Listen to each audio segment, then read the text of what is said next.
This was delightful. It was meandering and thoughtful and lovely. I'm so grateful I got to share about my dad. I've never cried on a podcast before. I loved it. I loved it. The full spectrum experience.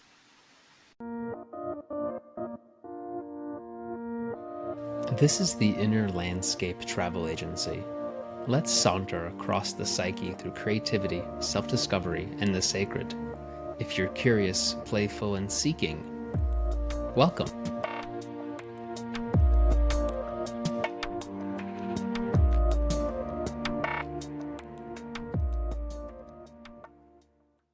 Hi, Kelly.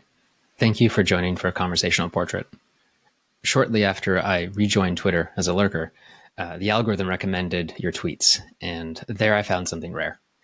Your work is about the continuous process of discovering yourself, of setbacks and false starts, of resilience and overcoming, and of sincerity and playfulness. And I think in the term I just used, your work doesn't encompass enough. It's your life.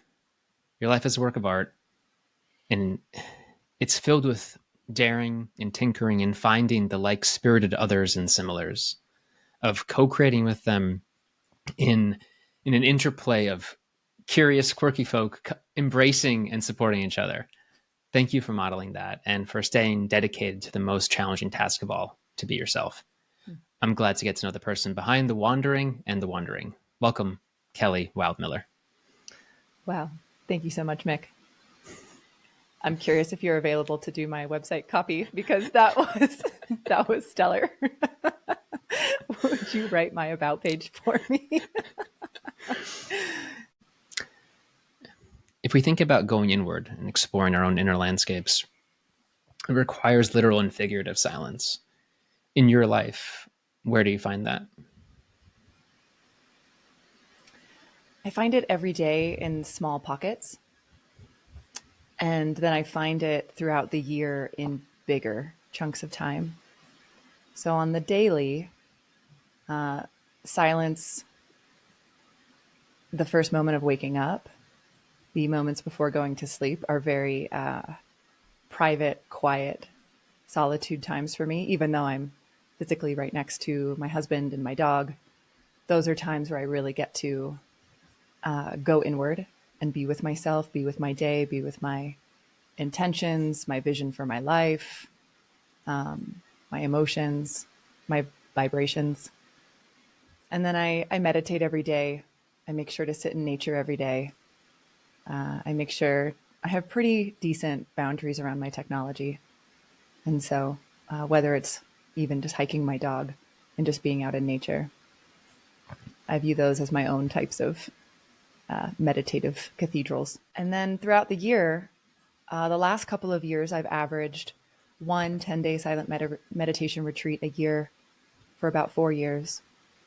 I've done a 5-day dark room where it was not only silent, but also pitch black. What thoughts visit your silence?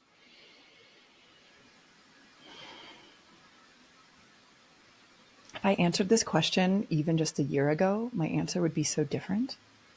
My thoughts have become more or less very kind, very generative, very optimistic. That was not the case about a year and beyond, where my thoughts were very pessimistic and had a lot of self-critique. Now, I really value the power of a thought, an intentional thought. And so I use those periods of silence to both witness and observe what naturally arises. And there are times where I kind of mold my thoughts intentionally and direct the energy in a direction that is generative for myself and my life. So what do you think about when you're not thinking about anything? Just whatever arises. Can be commentary on my day, can be considering the things that I'm actively working towards. It could be a lot of times it's the mundane. It's thinking about the dishes in the sink, recently, I'm waiting to hear if I received a role in a musical theater production, and I don't know how long it's going to take to hear back from them. And so the thoughts are, should I check my email again to see if now they emailed me? And then like 30 minutes later, maybe now they emailed me. So that's the one thought that's present. That's a little annoying and is like trying to drive me to do an action that actually creates a little dysregulation. But yeah, my mind is a busy place. I mean, thoughts, right? They cover everything. Which ones do you most enjoy thinking? Definitely those optimistic thoughts that I talked about. Yeah. I guess there's almost two flavors of thoughts. There's the ones that just like arise, that I have no control over. And then there's the thoughts that I generate myself. And then I go into almost like a thinking practice. Those are the ones I enjoy the most because I'm engaged, I'm present, I'm aware, and I'm co-creating with them. I think you touched on this a bit with, you said this being aware. And that, to me, that sounds a bit like a sensory experience. And that there's this very blurred line distinction between thinking and sensing. Can you share more about your favorite sensory experiences? So lately, I'll just call it my intentional thinking practice, which could be viewed as like a manifestation practice, a visualization practice, an imagination practice, always comes with felt sensory experiences. And I'm just like sitting on the ground, I'm not touching anything aside from the ground. But I can now think my way into an internal sensory experience that feels like glitter. It feels like sparkles. And it is so delightful. And I now actually begin every day that way. I won't sit down for work or to create until I've reached that state. And so sometimes I can access it within a minute. Sometimes I'm there for 20 to 30 minutes. But that to me is the best sensory experience possible, is when I'm literally changing the biochemistry of my body from within and feeling essentially the good vibes. Sparkly vibes. In your life, who are the people with whom you can share silence? My husband, 100%. In fact, we first got married. We have two weddings. Our first one was a soul marriage, and we did it right after our 10-day silent meditation retreat, our first one together, technically our only one together. He is my favorite human to share both silence and noise with. Yeah, I would say it's largely him. I love sharing silence with our dog as well. And I do have a couple of friends where we're able to share silence together, but it is different. And it's not as, I want to use the word comfortable. Like with Johnny and I, we can be in full silence and full authenticity. And there's not 1 ounce of caretaking or wondering how the other person is doing, thinking I need to change something for them, not wondering if I'm taking up too much space with my silence. We're just truly coexisting together, and it's so beautiful. And it's created a North Star for me for many of my other relationships. And I think it's a symptom of the fact that we spend every day together. Whereas my friends, we see each other every so often. So our versions of silence, there's a different type of frenetic energy still present. Less of just like a deep, authentic comfortability. However, it's still delightful and it has a different kind of sweetness. I love the image you created just now of, are you taking up too much silence, or knowing whether or not that might be the case. And for me, it helps me see this from a different angle, because I've associated silence with the space I can give to someone or to myself. But there are times where you want to interact, and the need for that silence and actually be taking it. That's a pleasant flip for me to see that from a different angle. I'll add one more thing, that in the last year and a half, I've started engaging in tea ceremonies locally here in Boulder. And I have a couple of friends who serve tea in a ceremonial fashion. And when we do that, it's always done in silence. And there is something so nourishing about drinking maybe 8 rounds of tea with a group of people, sometimes strangers, sometimes dear friends, and just being with the tea and being in the silence together. And it creates this field of connection that needs no words. In fact, we will usually go into a sharing circle afterwards, and I don't even find that part as necessary, because there's already like an agreement of like, wow, yes, we just did a beautiful thing together. And I honor your experience while I also honor mine. Just, can you share a story of someone of any species being curious about you? I'm really zooming into this any species part. The story that wants to be shared is actually the story of how my husband and I met. Yeah. He could sometimes be a different species. So I like to say that Johnny and I's shared love language is curiosity. And when I met him, I mean, his podcast is called Curious Humans. When I met him, the degree to which he was curious about me felt like being seen truly for the first time. And I realized that I had been living with a deficit of people surrounding me who know how to ask good questions about someone else and where they really care about the answer. And so our first coffee date, which was meant to be like a 30-minute thing, ended up into a 3-hour meandering, highly curious conversation that just covered a whole wide spectrum of topics about one another. And yeah, pretty much like our future was secured in that moment. I would say because of the degree to which he was curious about me and how good that felt.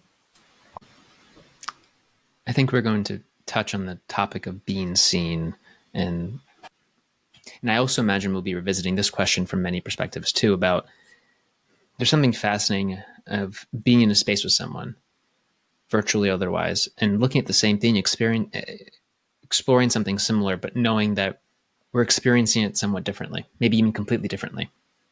And I'll never know quite what it's like to be you, but I want to see how we can get close to that. I want to understand through your unique set of life experiences, knowledge, skills, the apertures that you've cultivated through the things that you focused on and prioritized for yourself that you were drawn to. What do you see today that few others can? Where do you see more depth, nuance, and intricacy?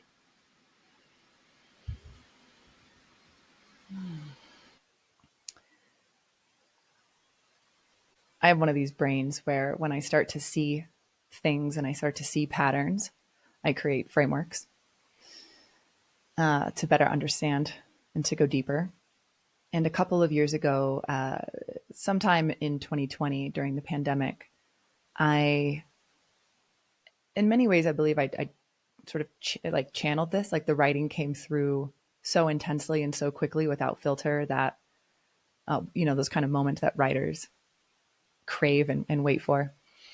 And it was a framework. It is a framework that will hopefully someday be published, called Caged, Feral, Wild. And there's 2 stages within each of those, and then little pathways between each of them as well. And it's a psycho-spiritual framework for human development. And what this framework represents, and what I believe that I can see, which has been partially aided by the framework, I can really see how every single one of us is on a journey, and how any moment of clarity or sense of this is who I am is in itself impermanent and will change as well. And the gift that that's afforded me is I've become like a staunch cheerleader for every stage of everyone's journey, including the stages that are really ugly and really painful, because I've seen and lived through it myself, how necessary they are and how we all go through them in our own ways. And even when someone gets on to the other side of their pain and they feel that relief and that sense of accomplishment and like maybe they've arrived, that too is a temporary place. And something about all of that now makes me see people's longings and yearnings and my projection of what it is they really are asking for or wanting, which is why my work, I think, has turned into, if I had to distill what I do, I'm one giant walking permission slip, because I just know that people need to eventually give themselves the permission to keep going, and that evolution is just going to keep unfolding.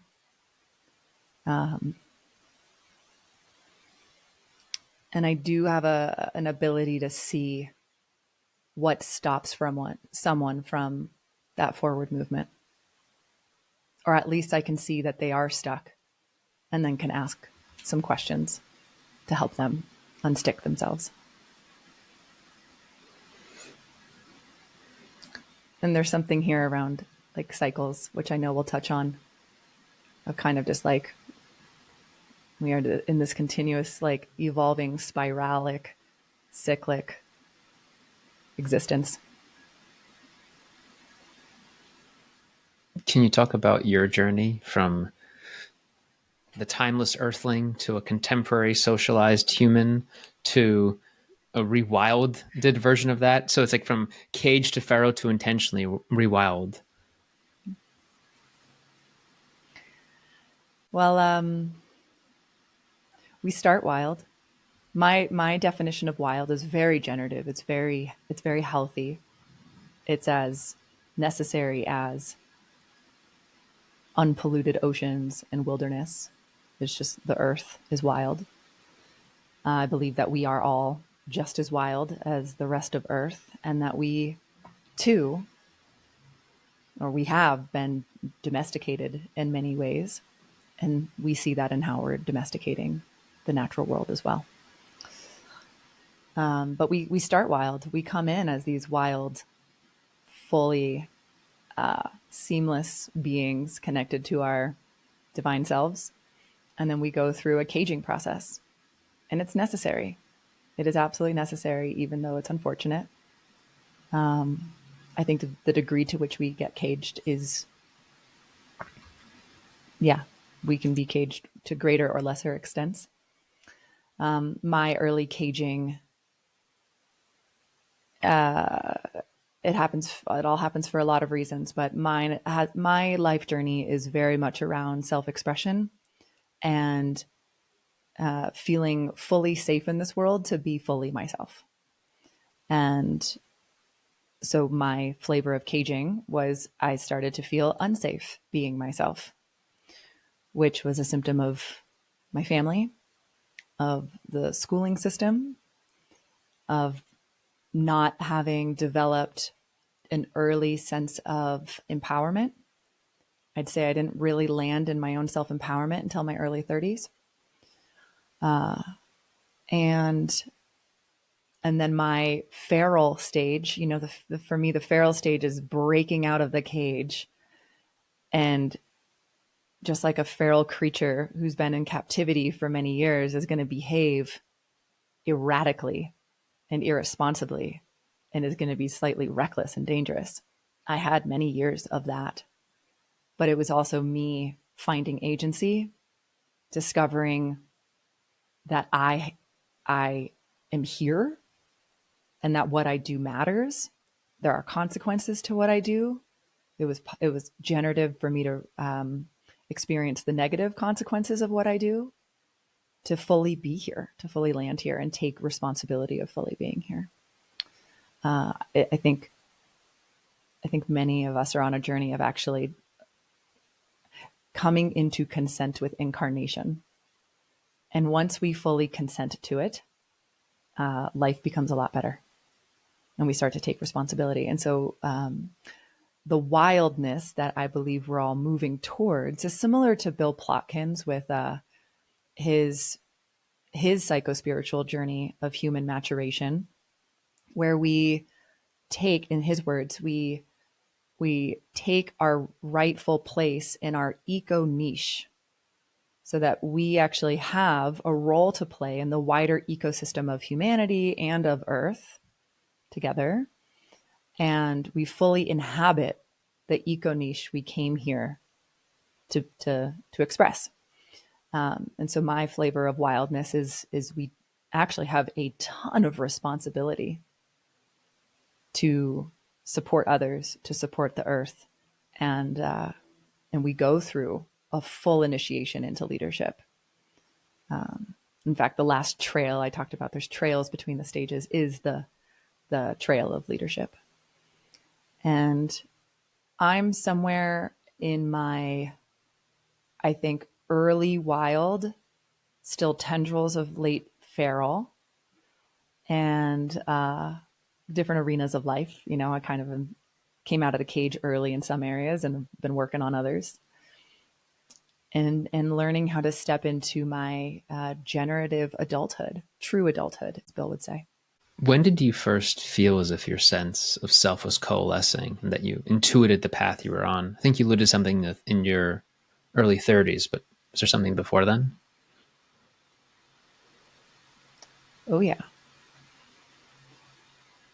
I've been intuiting my path on some level, a little bit more unconsciously since I was a teenager. And it really picked up steam in my late 20s when I had my first, I'll just say it, my first spiritual awakening experience happened at 27. And since then I went through just like a full collapse, and life got really confusing, very dark, very hard. But even through all of that, there was a guiding, I call it the tug. To me, it felt like as if there's like a thin, invisible string that has always been attached to my belly button, and something was just lightly like pulling on it. And, you know, I would forget about it at times and fall off, but for the most part, there was always this forward movement. I believe of my true self calling me back home and helping me find my path back home to myself. And it's almost like scrambling through the wilderness and being all cut up with thorns and brambles and sharp sticks. And yet it's better to keep going forward than to try to turn around. And so you just keep going. And I'd say I came out of that dark forest into like a beautiful open clearing in the last year, more or less. And now that I'm here, it's like it's a whole new paradigm. I've never felt the tug, but I felt the string. It's something that I know no matter where I am, it seems to have a very long length well, there's the length of moving forward with it, if that is the right direction to describe. And there's also the distance from the actual path. You can always grab it and it'll bring you back to where you need to walk. You have to remember to grasp it. When you're most yourself, what sides of you show up? My joyful side, for sure. When I am most myself, I am deeply joyful, deeply optimistic, very supportive of myself and others. I'm tender, I'm open, I'm easy to connect with, and I enjoy connecting with others. My thoughtful sides, my playful and my quirky sides. And there's just a lightness. There's a lightness in my being and my expression. from that place, what sides of you are silent or quieted, rather? I initially wanted to say, kind of like my shadow sides, my darker sides, but I don't want that to sound like they've been silenced or that they've been put back into the shadow. I have experienced that as I integrate and experience my shadow sides, and they're fully integrated and welcomed back, that all those other qualities, those kind of light qualities, are the predominant ones that shine through. So it's not that I'm silencing other aspects of me. They've actually just been integrated and they no longer need to speak up to be heard. I'm curious about how the many sides of you work together and how they clash or contradict each other. There used to be a lot more contradiction than there is now. I'd say my journey over the last 7 years or so has been a lot about integrating the different parts inside of me. I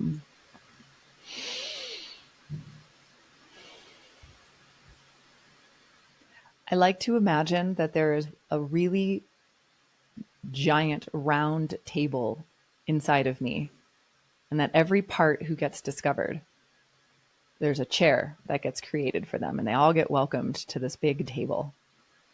And there's no one at the head of the table, per se. There's no one part that's supreme than the others. There's kind of like my higher self. Those who contradict, those who are in contrast or tension with one another, I sit with it. I sit with the tension. My life has been largely marked by the theme of polarizing desires. I want this, I want that. They don't seem like they can be part of the same life. I'm going to reference Bill Plotkin again. He calls it the mandorla, where the mandorla is this internal tug of war between seeming opposites for what you want or who you think you are. And you you stand and you walk between the two. You embody each of them and you go back and forth and you embody the first one and then the second one and then the first one. And you keep speaking up from each place. And so I've done this. I have externalized the polarizing parts inside of me. And what do you want? Okay, now what do you want? I'll give a concrete example. One of the tug of wars is I want a small, simple life. One that is anonymous and sweet and wholesome and earthly. And I'll just say like Little House on the Prairie. And then the other one is I want a big, bright, splashy life. I think I would actually be okay with a little bit of fame and the glitz and the glamour and the excitement and a bit of chaos. And to be known, to be doing things in the world. And I sit with that tension quite often. And I've learned that they're both right. They both have a positive objective for me. And the more I allow them each to say what they want to say, and I sit with the discomfort and the tension between the two, the more, the less polarized they've become. And now they're becoming more like an integrated team who's helping me create and weave a life that has aspects of both. And so it's actually probably been at least 6 months until I have felt one of them scream in a way and really be like, no, listen to me. You're not listening to me. Because about 6 months ago, I started deeply trying to listen to both. And now my life feels expressed as both, depending on the time of day, the day of the week, the time of year. My guiding North Star is every part of me gets to sit at the table and every part gets to have their generative desires integrated into my life. And so that is where my life becomes art, because I am constantly co-creating with all of myself, with as much wholeness as I'm aware of that's been brought to the surface. And since I've started actively doing that, the internal conflicts have massively dropped off. I would say right now, I don't have a single internal conflict that I'm working with. It's fascinating to hear this idea of this reconciliation, integration of seeming opposites, but the challenge of an opposite is one invokes the other. So either there's a conflict between them, or you say, well, what does the fusion look like, and how can they both be? They're not mutually exclusive. And so I'm wondering if you're integrating, is there something that you're also willingly letting go of, or things that you have to sacrifice? Definitely. Absolutely. This path is also filled with grief and regret, and learning through those experiences and feeling them fully. No one part gets to have the full vision that they individually carry. So the one who wants the simple, small, anonymous life, that's not fully what I'm giving that part. I'm not completely devoting my whole life to just that vision. I'm just integrating aspects of it. And while simultaneously integrating aspects of the one who wants the really big, bold, bright life. And there's a little bit of heartbreak in all of that because it's compromise. And it's similar to what I've experienced in marriage.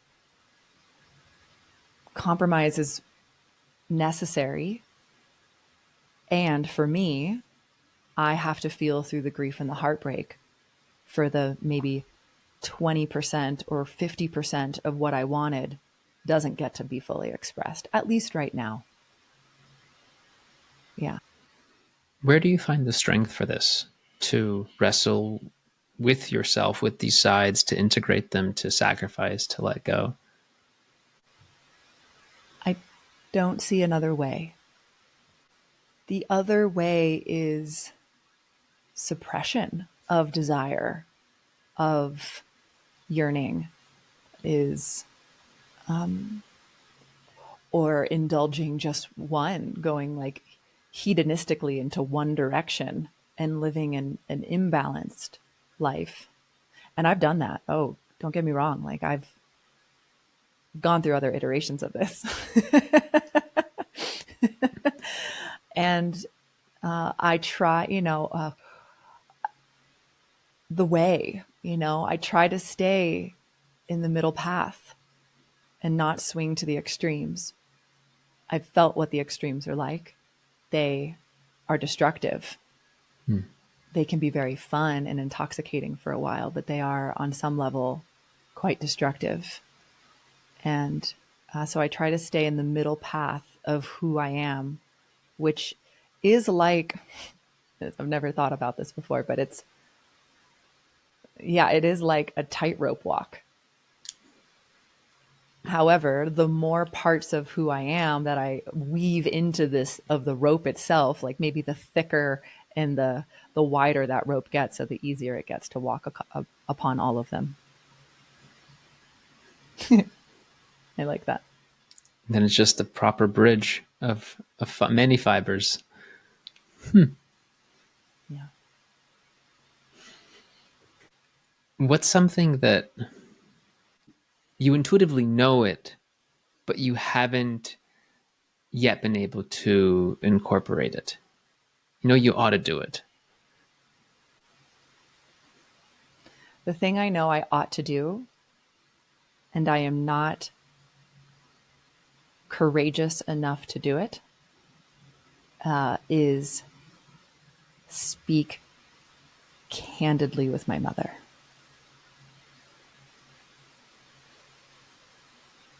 They call it like level 10 Bowser boss in the video game. Where I'm just like, I'm doing all the other levels. I'm like gathering skills in all these other places. And that one still is, I regress into a younger version of myself who's terrified. Yeah. And there's an inevitability in it. So I'm trusting, and I'm also not forcing myself too far out of my comfort zone right now, especially because it involves another human. Mm-hmm. I can do so many things if it just primarily involves me, but to integrate another person's heart and soul and perspective, I tread very carefully there.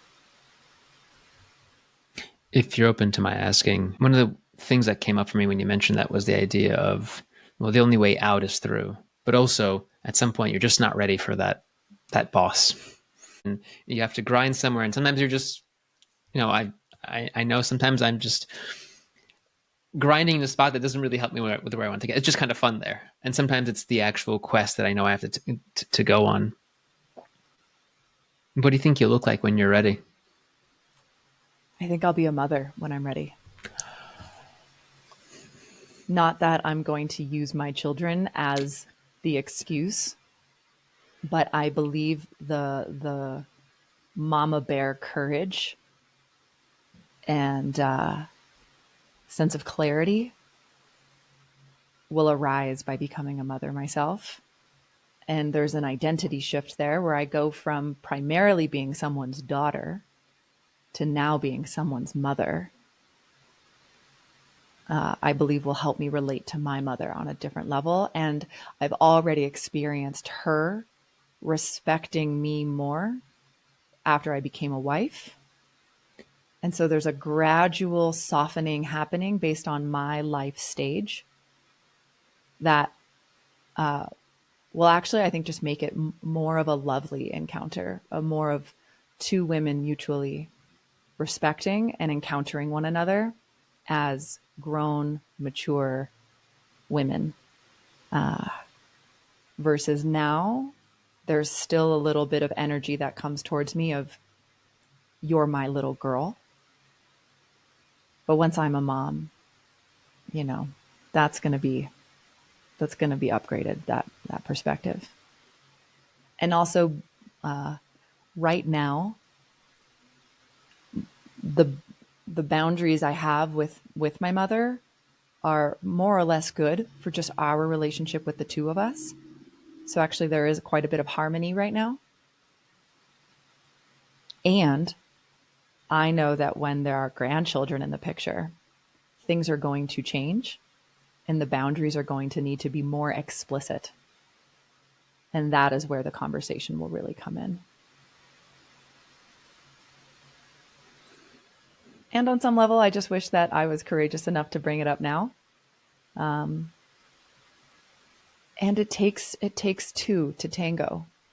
It really does. I've gone into one-sided conscious relating, where I'm like, let's unpack our relationship and let's try to heal it together. But if the other one's not engaged in wanting that, it can regress any progress that has been made.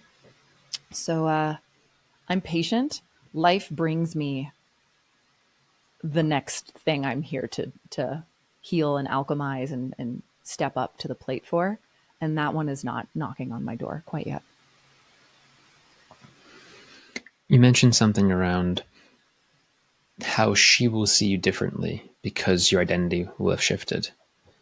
And that seems like this major unlock because up until that point, she can't see you differently, even though you've changed so much, even though you've matured in so many ways. How do you think you'll be seeing her differently from that new identity? Now that you can relate to, at least partially, who she was then. It's already started to happen, this shift in my own perspective of her. But I very much believe a deeper level of respect from me to her will arise.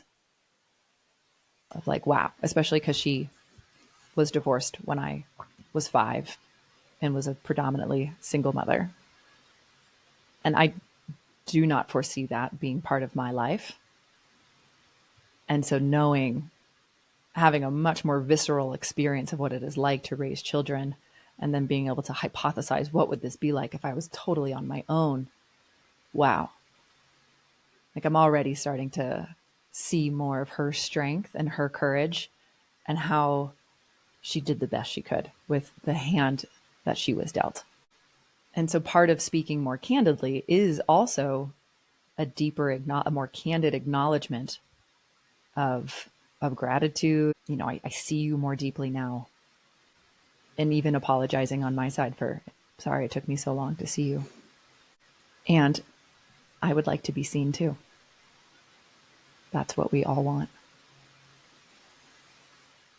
That must be so powerful for her, for going through what she did, through the tensions that occurred, and now to be seen by that person, you, who can give her something that kind of gives a resolution to so many of those decades, those challenges that only you can provide through the journey that you've taken and the person who you inherently are. I've been thinking a lot about this notion of like wholes, and with a W.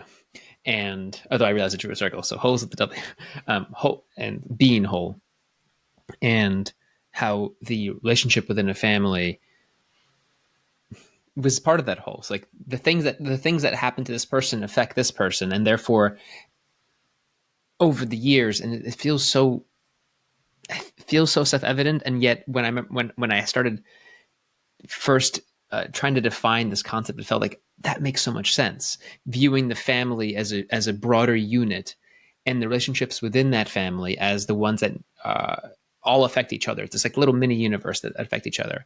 And the person, the children they're affected by the parents' shortcomings, whatever they might have been from prior generations or from the local circumstances. And the children's the one who go out, and these children or the child has to somehow come back and bring in what was missing from that universe to help fix, because they're the ones who are seeking at that point. Mm-hmm. And there's this extended group-wide development. It sounds like that is part of your journey. I think when viewed through a beautiful lens, that is what family can be. On some levels, you could look at it as one person's development in like totally different trajectories. And yet there are reasons that I probably won't even fully grok while being alive, of why we've chosen each other and why the life we have is what it is, why we have these dynamics. I also, through like family constellation work and different like ancestral healing work, I also know that what is playing out in the drama of this family is not just ours. We've inherited so much, and there's just patterns that continue to play out. There's patterns that are healing and shifting and changing. And I do know that I consider myself a chain breaker in the ancestral line. So there's a lot of energy that comes in through me that's like, no, no more to these certain ways of being. And obviously there's so much beauty to that. It's also very hard at times to be that person. I would say so many of the people in our generation are those people. And then to also then turn back toward the family is very alluring, to say like, all right, peace out. I'm going to go be over here developing and healing myself and being around lovely conscious humans. Like, you guys, good luck over there, the way you guys are. It's like, if that was really my proclivity, I think my husband and I would still be living in Bali. But there was this deep knowing that after we were living there for a year, I was like, I have got to get back home to where the work actually needs to happen, which includes my biological family in this country. You mentioned earlier when I asked about the strength, there's no other way to do it. You had to, and you keep having these realizations of course you have to do that work here. You can't outsource that. You can't do it remotely. I'm curious about how you relate to this path that you chose, or that chose you, of having the questions, of needing to live through them, of not being able to stifle anything, confronting yourself always and accepting the work and challenge that you have to, because there is no other way. Now I'm immensely in awe of this path that I get to walk. And at the beginning of discovering the path, I was terrified and overwhelmed and so lost and so confused. And now, in hindsight, like so grateful for those moments too. I'll share a story. I said I did a 5-day darkroom meditation retreat.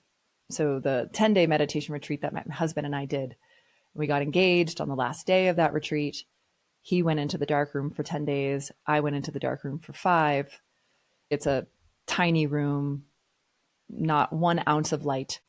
You eat in darkness, you sleep in darkness. It's 24/7 darkness for me for 5 days. You're meant to like have a disciplined meditation practice, so you really can just sit there and do that work. And I was a little Riley and didn't quite have my meditation practice locked in yet. And so I spent a lot of that time. I was also on my menstrual cycle. I spent a lot of that time just laying in bed in the pitch black darkness and kind of catching up on rest. And one moment I was laying in that bed and I just started receiving visions and words around, first the vision was me standing on a stage addressing an audience of all women. And one of the things I was saying was, brick by brick, we get to change the path. And there was like almost like a brand name that popped in, which was Lighthouse Lineage. And that we are building this lighthouse. We are the lighthouse in the storm of dark, ancestral, multi-generational trauma. And while each of us say yes to healing, we become a beacon of light for others to do the same. And I have done nothing with this vision. In the moment, I was like, this is what I'm here for. I'm going to go do this whole lineage healing work. And then because I'm still so terrified of doing the deeper lineage healing work with my biological family, I recognize that this is something that will probably come up later in life. My path right now is different. And it was so vivid and clear and visceral and beautiful that I just know that I've chosen this path. It carries a lot of weight and responsibility if I choose to see it that way. I allow parts of it to come in at any given time. I sometimes I see it as like the path is so big. Who I'm here to become is so big and so vast. Not necessarily in the world of like she's a big deal. It's just like we're all this big bright light and trying to like welcome that in as much as possible without actually burning out, without being fully overwhelmed and collapsed by the bigness of who we truly are. I think it's Marianne Williamson that has a quote that I'm going to butcher, but it's, the thing that we're most afraid of is not our darkness. It is our light. It is how unbelievably powerful we all are. And so it's like we're taking in little sips, just like bringing more in as I go, knowing that cumulatively, when I look back on my deathbed, I hope I get the good grace of dying a little bit gradually so that I have time to lay on a deathbed and contemplate and look back. I think that's actually the most poetic death possible. And so I can look back and say, oh, that's what it was all about. Amazing. I have my hypotheticals of what it's about right now, but it's really going to be a looking back that'll clarify it. Do you get a chance to do that on a regular basis? The practicing the deathbed, looking back on what you can? I could definitely have that as a practice more often. The reason my husband and I got married at the end of that 10-day silent meditation retreat is because the 10th day was a full day to contemplate our mortality. We went through this whole guided meditation practice, and then the teacher dropped in the question, if you knew you had 1 year left to live in perfect health, what would you do? Mm-hmm. And the two things I told myself, I would marry Johnny and I would heal my relationships with my family. I did one. I did the first one. And I'm still working on the second. Death brings into focus our life in ways that I don't think anything else can. Almost exactly 2 years ago, I helped support my father die. Actually, exactly 2 years ago, I was probably sitting by his bedside. And in many ways, like I love death. I think death is a beautiful friend of ours if we choose to see it that way. I once had a woman do a womb healing session on me, and in that, death came to visit me. And my death was like a teenage girl. And she just kind of sat next to me and was like, "What's up? Like, I'm here to hang out with you. I love you. Totally here for you." And in that moment, I was like, wow, all right, death is not scary. None of this teenage girl. It's just a young girl. It's innocence. It's innocence. And I think it teaches us our own innocence.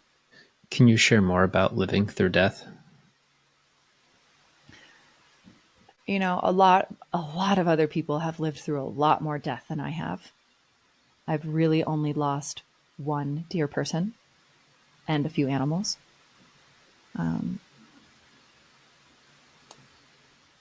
The month or so that I was supporting my father die was super intense, and it was so magical. There were these moments. I was living in Bali. He had 2 strokes while living by himself.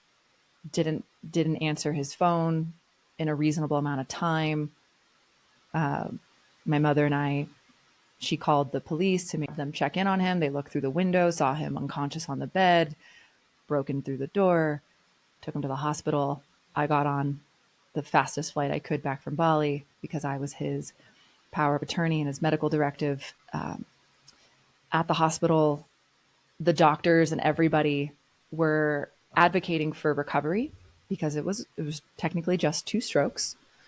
And he had aphasia, which meant that he couldn't speak clearly. So anytime he opened his mouth, it just sounded like a bunch of jumble. After a couple of days of visiting him in the hospital and seeing how completely indifferent he was to recovery and working with the speech pathologist and the different therapists and watching that he was getting worse, I told the doctor, I said, might he actually be dying? You guys are all pushing for recovery. Look at him. He has no seeming interest in getting better. Do you think actually he's dying? And the doctor said, you know, that's a good observation. Yeah. Yeah, maybe it's better to like let him die. And it was this wild moment where I could have gone with the system and pushed him into a therapy facility to work on his speech and to force him to try and engage with these people. But it just felt so clear in my system that that was not what was happening. Turns out he also had a broken hip and internal bleeding that went undiagnosed that whole time. And so he ended up getting switched into an assisted living facility with getting some hospice care on the side. And it was really just about watching, like, what is happening. So keeping his pain down. Is he trending towards recovery or not? And it was just so clear, like, we're saying, like, this is the end. We're saying goodbye. So we had about 10 days or so with him in this assisted living home where my main goal, my main purpose was to make sure that he was getting adequate pain management and anxiety management to help with the symptoms, and that he was getting the care that he needed. And there's a woman named Dr. I want to say Barbara Barnes, might be her name. She's this incredible hospice nurse who's written these small pamphlets that they hand out to the families. And one of them is all about the signs of death, what to look out for 6 months before death, 3 months, 1 month, 2 weeks, 1 week, couple days, couple hours. And I was able to look back in time and actually see that some of the signs of death had been with us for months. of secluding oneself, kind of exiling from society, very much becoming more of a hermit, getting quieter, being very, very much reflective on life, talking about parents, regrets, talking about spirituality, God. And the language, the conversations I had had with my dad for the 6 months prior were a lot of that. He also went from living in a group home to living on his own.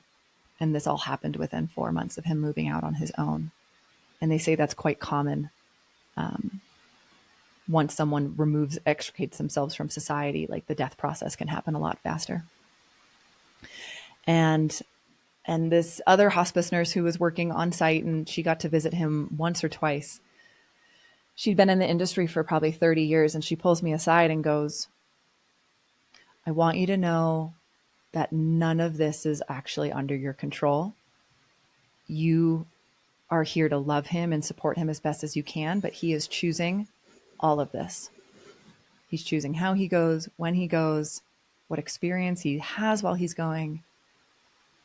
And he's doing really deep work right now. And I could see it. I would just sit by his bedside for hours at a time, and I could see it on his face that there was reconciliation and contemplation happening. You could see his eyes moving, and, because he had aphasia, we could barely communicate with each other. But every so often he would pop out and go, what's happening? And I would say, Dad, you're dying. And he goes, oh, okay, good. And then some other people who were coming to visit him would say, get better, Chuck. Get better soon. We'll see you soon. And then he would get this look on his face like, what? That's not what's happening. So there was death-averse people coming around who were uncomfortable with the situation. And then there were a few of us who were like really there to just be in the reality of what was happening with him. Not try to make it more scary or more intense. It was just like, this is what's happening and it's okay. And my phrase that I kept saying was, Dad, you're dying and it's okay. And I love you and you're so loved. And, the signs and symptoms, the physiological signs and symptoms started to arise. He stopped eating as much food. Other thing is called molting, where you get little blood clot things underneath your skin. And when they start to reach your hands is when you know that death is happening in a couple of days, typically. And I was coordinating goodbyes, whether it was through FaceTime calls or getting some of his closer friends to come in person. And simultaneously I'd sit there and meditate in the room, kind of what I talked about at the very beginning of that, like intrinsic glittering feeling that I would get, that I do get every morning in my practice. The room was filled with it. The room was filled with this glitter, sparkle, love, energy. And the same hospice nurse, she told me, she says, in the couple of days before, you're going to see his face start to do weird things. And her theory is that is the soul trying to figure out how to get out. How do I actually get out of this body when the time comes, when it's my time to go? And he would like wriggle his nose and kind of like squirm his face up. And I liked that idea of him, like the true him trying to find the exit door. And I would sing, I would hold his hand, I would brush his hair, I would just keep reinforcing, you are loved, you are loved. And the day before he died, he said his final goodbye to my brother, his son. And it was still, we thought it was still a couple of days out because he was still drinking his protein shakes. And I get a call the next morning from the nurse, and she said that he had passed, holding her hand and looking into her eyes. And the first words out of my mouth, along with a bunch of tears, were, you figured it out. Like, good job, Dad, you figured it out. And the hospice nurse says when when they're getting ready to go, the room fills with the spirits or the images of loved ones who have already passed. So to imagine that his parents are there, my grandparents, and yeah,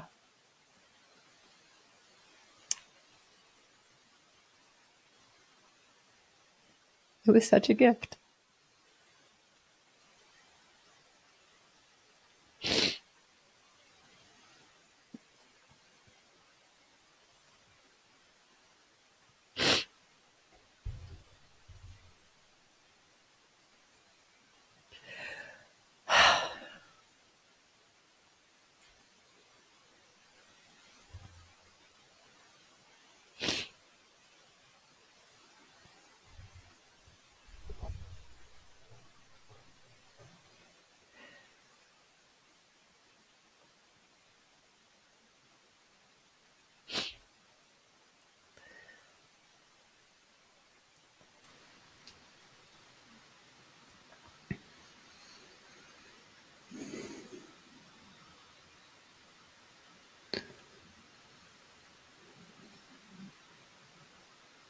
I'll add one little thing. I'll never quite know what happened in this moment, but he had a speech impairment, and every so often a lucid word would come through. One of the words he said one day was white lilies, which is so out of character for my dad. And so I was like, okay, white lilies, they symbolize rebirth. And then another moment, we kept giving him water out of this little stupid sippy cup, like this like child sippy cup with a straw. And I was drinking out of my big metal water bottle that had some cool stickers on it. And one moment I put up the water bottle to drink out of it, and he starts reaching for it, and he goes, "Give me." Like, I was like, this is really heavy. Like, you're laying down. If it falls on your face, like, this is not good. And so I help him drink out of my water bottle. And he sits up. He chugs it. And he sits up. And he looks at me and he goes, "Oh my God, thank you. That was so beautiful. Thank you." And he's like in rapture. And he just sits down and he closes his eyes and he just has this look of satisfaction on his face. I'm like, what happened drinking that water?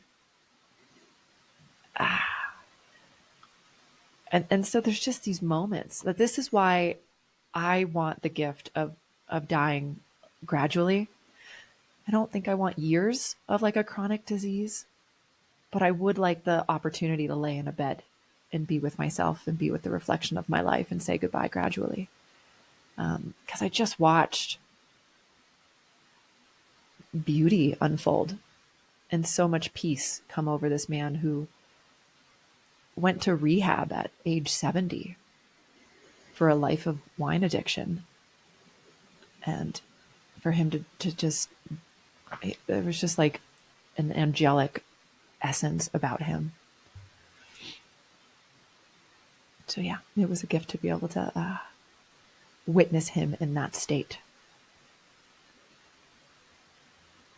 And to be the one to, support him.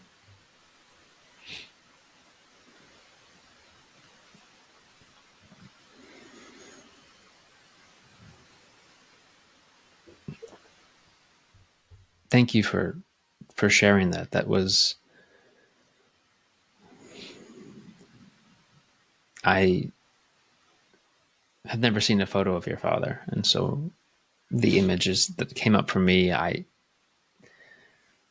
were of my own family, and of trying to imagine those stages that,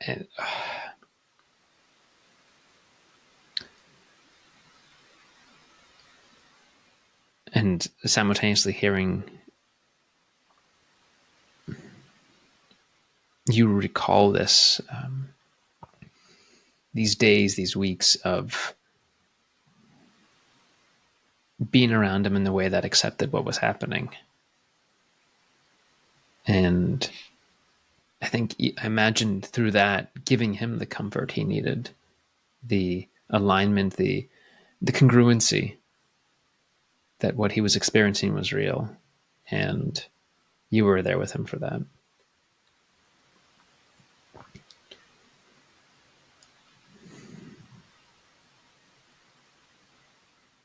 Where in yourself do you see your favorite parts of him? Oh, interesting.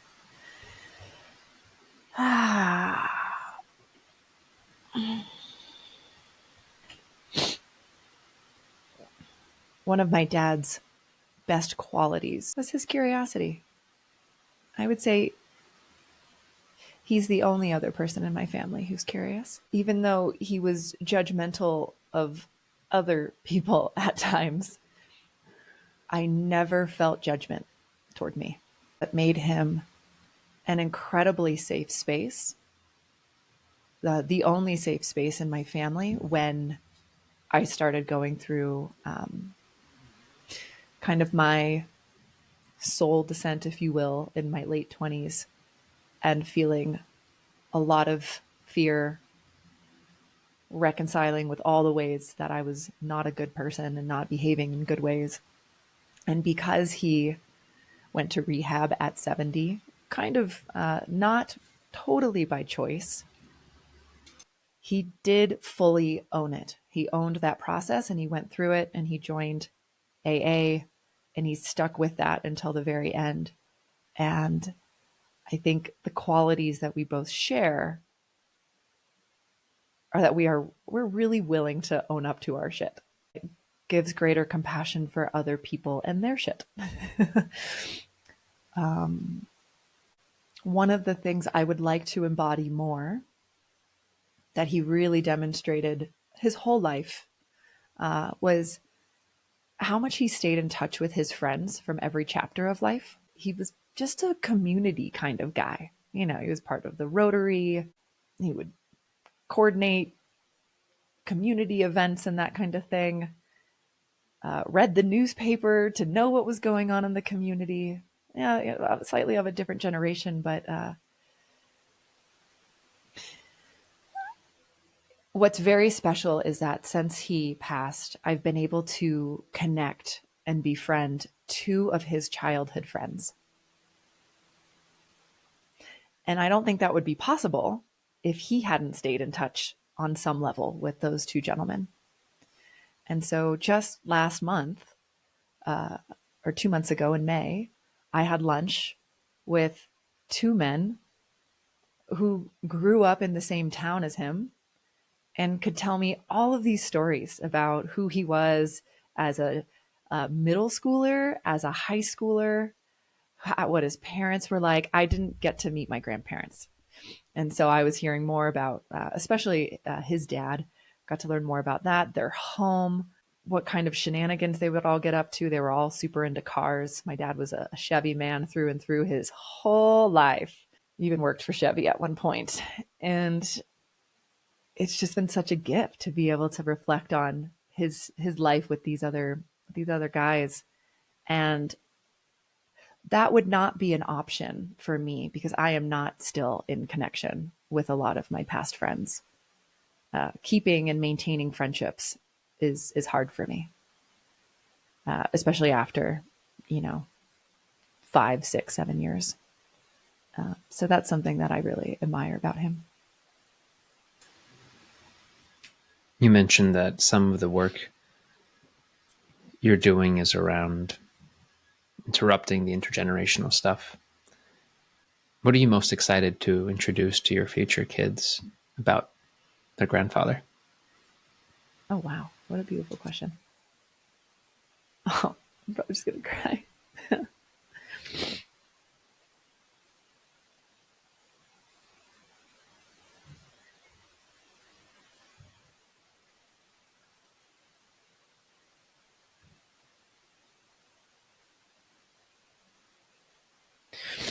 My dad loved dogs, yellow labs specifically.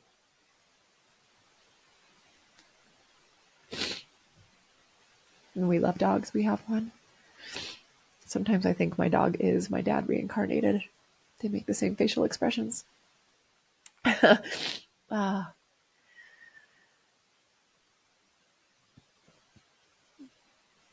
Yeah, I'll let them know that Grandpa Chuck would love them no matter who they were, no matter what they did.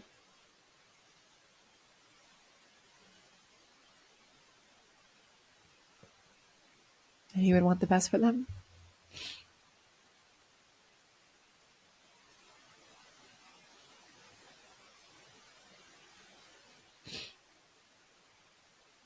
And to have fun.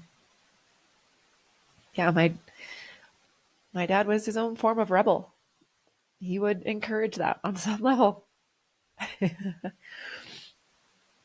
And I actually want to encourage, I think, bring it on back to Cage Feral Wild, there's a trail of rebellion, and that is how we get out of the cage and into our feral nature, is we rebel. I think it is absolutely essential that we rebel. My dad embodied that unapologetically.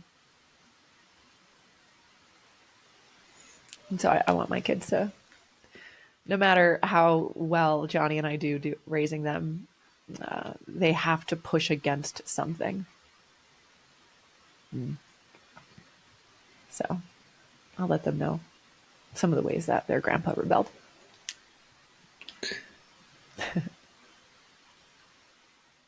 Can you introduce me to your playfulness, where you're silly and up to a bit of mischief? Grief and love are two sides of the same coin. For anyone who's listening, I would recommend, if grief is something they've worked with or want to work with more deeply, Francis Weller's book, The Gifts of Grief. That actually might not be the name of the book, but it's a profound book on grief. And yeah, grief and love are the same, are two sides of the same coin. So, yeah, even grief, like any emotion, when you take it deep enough, can, and this is something my husband deeply experienced. He gave a TED talk on grief, a TEDx. Like, you go fully into any emotion, and eventually you pop into this place of joy, this place of wonder and awe of life. And so when I am connected to my wonder and awe of life, I'm very goofy, I'm very silly, I'm very joyful. The reason I know that my whole self has those qualities at the forefront, I was in a plant medicine ceremony a handful of years ago, and I literally just felt like my soul had taken over, that the ego was offline. Kelly was kind of offline in many ways, and there was just this like unbridled, ridiculously joyful and enthusiastic expression coming through that felt like drinking pure spring water. And I was standing in the shower afterward, and there was this outdoor shower. So I'm looking at the moon under the stars, taking a shower, and feeling the ridiculousness of having soap and fleshy skin, and just like rubbing my armpits with soap and feeling flesh, and just like, oh, this is what is this experience? Making weird noises. I was making like trumpet fart noises with my mouth, and just so delighted by this vessel that we get to walk around in, and how goofy it is, how weird these bodies are, and the sounds they make, and the way they feel, and what they're capable of. And so I tap into that. I'm tapping into it more and more now, especially as I get back into musical theater. My life is becoming a musical, where I'll like wake up in bed, especially if I like really wake up happy and positive. I'll like get out of bed and just be like, ah, it's a beautiful morning. We get another chance to live. I'll just like break out into song like parading around our room with like my eye mask on, and we wear mouth tape to bed, and we're wearing nasal strips. And like I have this whole vibe, this sleep vibe now. And I'll just like walk around in my underwear, like singing this song, and my husband and our dog is howling at us. And it is just the sweetness of feeling deeply safe and authentic around certain people where you can just be that goofy. I know I feel deeply comfortable with someone when they get to experience my goof. And I aspire to be so goofy regardless of who I'm around, because it's so cathartic and healing when I'm around someone goofy who just is goofy all the time. But I still have some of that, like, no, like be polished, be respectable around certain people. And then with my husband, I just like turn into this mush puddle of weird. And yeah, so work in progress. I'll share it with most of the world eventually. What I had an idea for a YouTube video series. One of the things I love to do is just make weird noises as I'm walking around life, just like. And I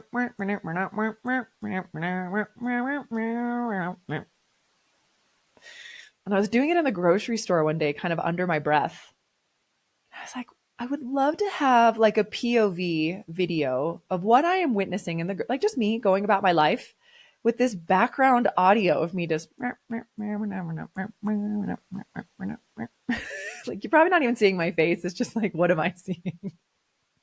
And then all this came up of like, what would that mean for your brand? And like, how would you tell the story of that? And, you know, it got hijacked pretty quick.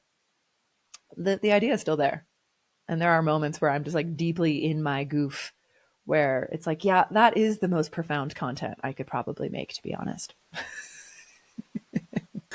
The pinnacle of self-actualization is goof. I feel like there is some truth in that. You know, I was very serious in the start of my spiritual journey. I think most people are. They take the concepts so seriously, and they really identify with them. And I'm so spiritual, and look at all the work I do. And I've kind of started to leave that phase, and now just realizing like freedom. I see freedom in the people who say what they want to say, act however they want to act. I mean, it comes back to authentic self-expression with deep sense of safety and security. And that's really the intersection of my work is this comes from Dr. Gabor Mate around trauma healing, that humans need two things. We need authentic self-expression, which means I get to be myself in all my forms, and secure attachment. It is safe to be myself in all my forms, and I am loved as myself. And we initially receive that attachment through our parents and our family, and then our communities. But eventually, we have to develop it with life. And I believe that's what we're all on a journey of doing. Can I be so deeply safe with all of life and with existence to just be whoever I am? And this might be a controversial statement. I don't know. It's why when I see people on the streets who might be yelling or screaming at the sky or going on some rant or doing something kind of crazy in public, there's a part of me that deeply respects that. Like, holy smokes, everyone else who's looking at them all weird, they're caged in their expression. When I see people unbridled in their expression, even if it is outlandish and ridiculous, there is a courage there that's it's very admirable. I realize mental well-being and different things might come in, but even those definitions, like, what is mental well-being? Is it being a good citizen? I don't know. Oh, there's so many places I want to take this. I want to come back to the idea of this freedom and creative expression and how it unites us or how it might isolate us. But before that, you mentioned the idea of humor and spirituality. And I'm curious, especially with things being on brand or not, where are you on your path to becoming that stand-up comedian who focuses on spirituality and spiritual quests? I want to be her so bad. I'm still scared. But yes, I have a dream to get into comedy and to weave comedy and spiritual seeking and transformation into some type of incredible experience, on stage experience. I'm taking baby steps to get there. I'm on this musical theater path, which is me just getting comfortable in a new way on stage. And I sense it is inevitable that I will create my own thing and share it with the world. And yet it doesn't feel like what is here right now. However, I will say that I am preparing a little bit for Burning Man. My number one pre-baby bucket list item. The only thing that I was insistent on doing before having children was going to Burning Man. I'm going this year, and I am bringing a character. Her name is Pancake Priestess, and she makes spiritual pancakes and helps guide people on their spiritual path by anointing them with maple syrup and by bestowing wisdom through delicious pancakes. That will be comedic. It'll be a whole thing. Maybe she's my first step into that in a place where anything goes and all expression is welcome. In terms of the idea of performing and finding this self-expression, I remember going through stages of years ago. I found this documentary of a fellow named Thoth, Thoth, after the Egyptian god, and he was this, or is this, singer who was performing, or as he called it, he was pray forming in near the fountain in Central Park. And he made up his own language, I think. And he was singing in an operatic way and dancing in self-made garb. He created an entire fantasy world of this. It was an opera performed in this way. Wow. And when I saw him, I thought, when I saw the documentary, I thought, he has freedom. I think I was 19 at this time. This is freedom. And several years later, I rewatched and I thought, this is isolation. Through his expression, he didn't find a way to connect with everything else. So when you're describing this idea of the caged and the feral and the wild, the pathway I've thought about is the developing of the individual, the individual kind of discovering themselves around everything around them, floating and being strewn about, and then defining themselves more and more, and then finding a way to integrate within the collective or within a collective of individuals. And from there, being in unison with them, fully themselves and among those who are fully themselves. And it felt as if this particular performer, pray former, lacked that. And periodically I check in on his life just to see, like, where did he go? What's going on there? And at one point I found a partner, and the two of them were performing together in this love story creation. And I thought, okay, so maybe it still is freedom. Maybe that integration, maybe he has to be, maybe he's not within the, I don't think integration's that mainstream. It's just, it's the idea of, it brings you closer with someone, with others with whom you can co-create, where you can be seen. And I wondered how often he was seen when he performed, where he was understood, rather than like, this is a novelty and different, but I don't know what to do with this. I don't know how to fit this into my life. I'll just share that in the Cage Feral Wild framework, I said there's two levels of each of those words. And for what I've currently thought about is, for wild, the first one is wild for self, and the second one is wild for other. And wild for self is a claiming of authenticity for your own sake. And it's an absolutely essential part of the journey. And I think we see it a lot right now. We're seeing a lot of people go from a lot of people just claiming, this is who I am, this is what I stand for, this is the work I do in the world, I'm gonna stand out, be original, be a unique individual. And it's like, hell yeah, yes, yes, yes. And then we walk the trail of leadership, which is this integrated leadership, perhaps, of what that authentic self-expression becomes a gift to the whole, the others. So maybe, I mean, this is not like a you spend a year at each stage kind of thing. Like these, and it's spiralic as well. There's different layers to unlock. And so someone like him, it sounds like, really found that wild for self, and life will bring him the opportunities to open himself up more and recognize the impact that he has on the world around him, and to take that leadership, take that responsibility, and then give that authentic expression as a gift, which actually we become a little less attached then to who we are. What's an example of your being misunderstood that was most impactful for you? I'm searching for two answers. I have plenty of stories around being misunderstood and then that having a negative impact.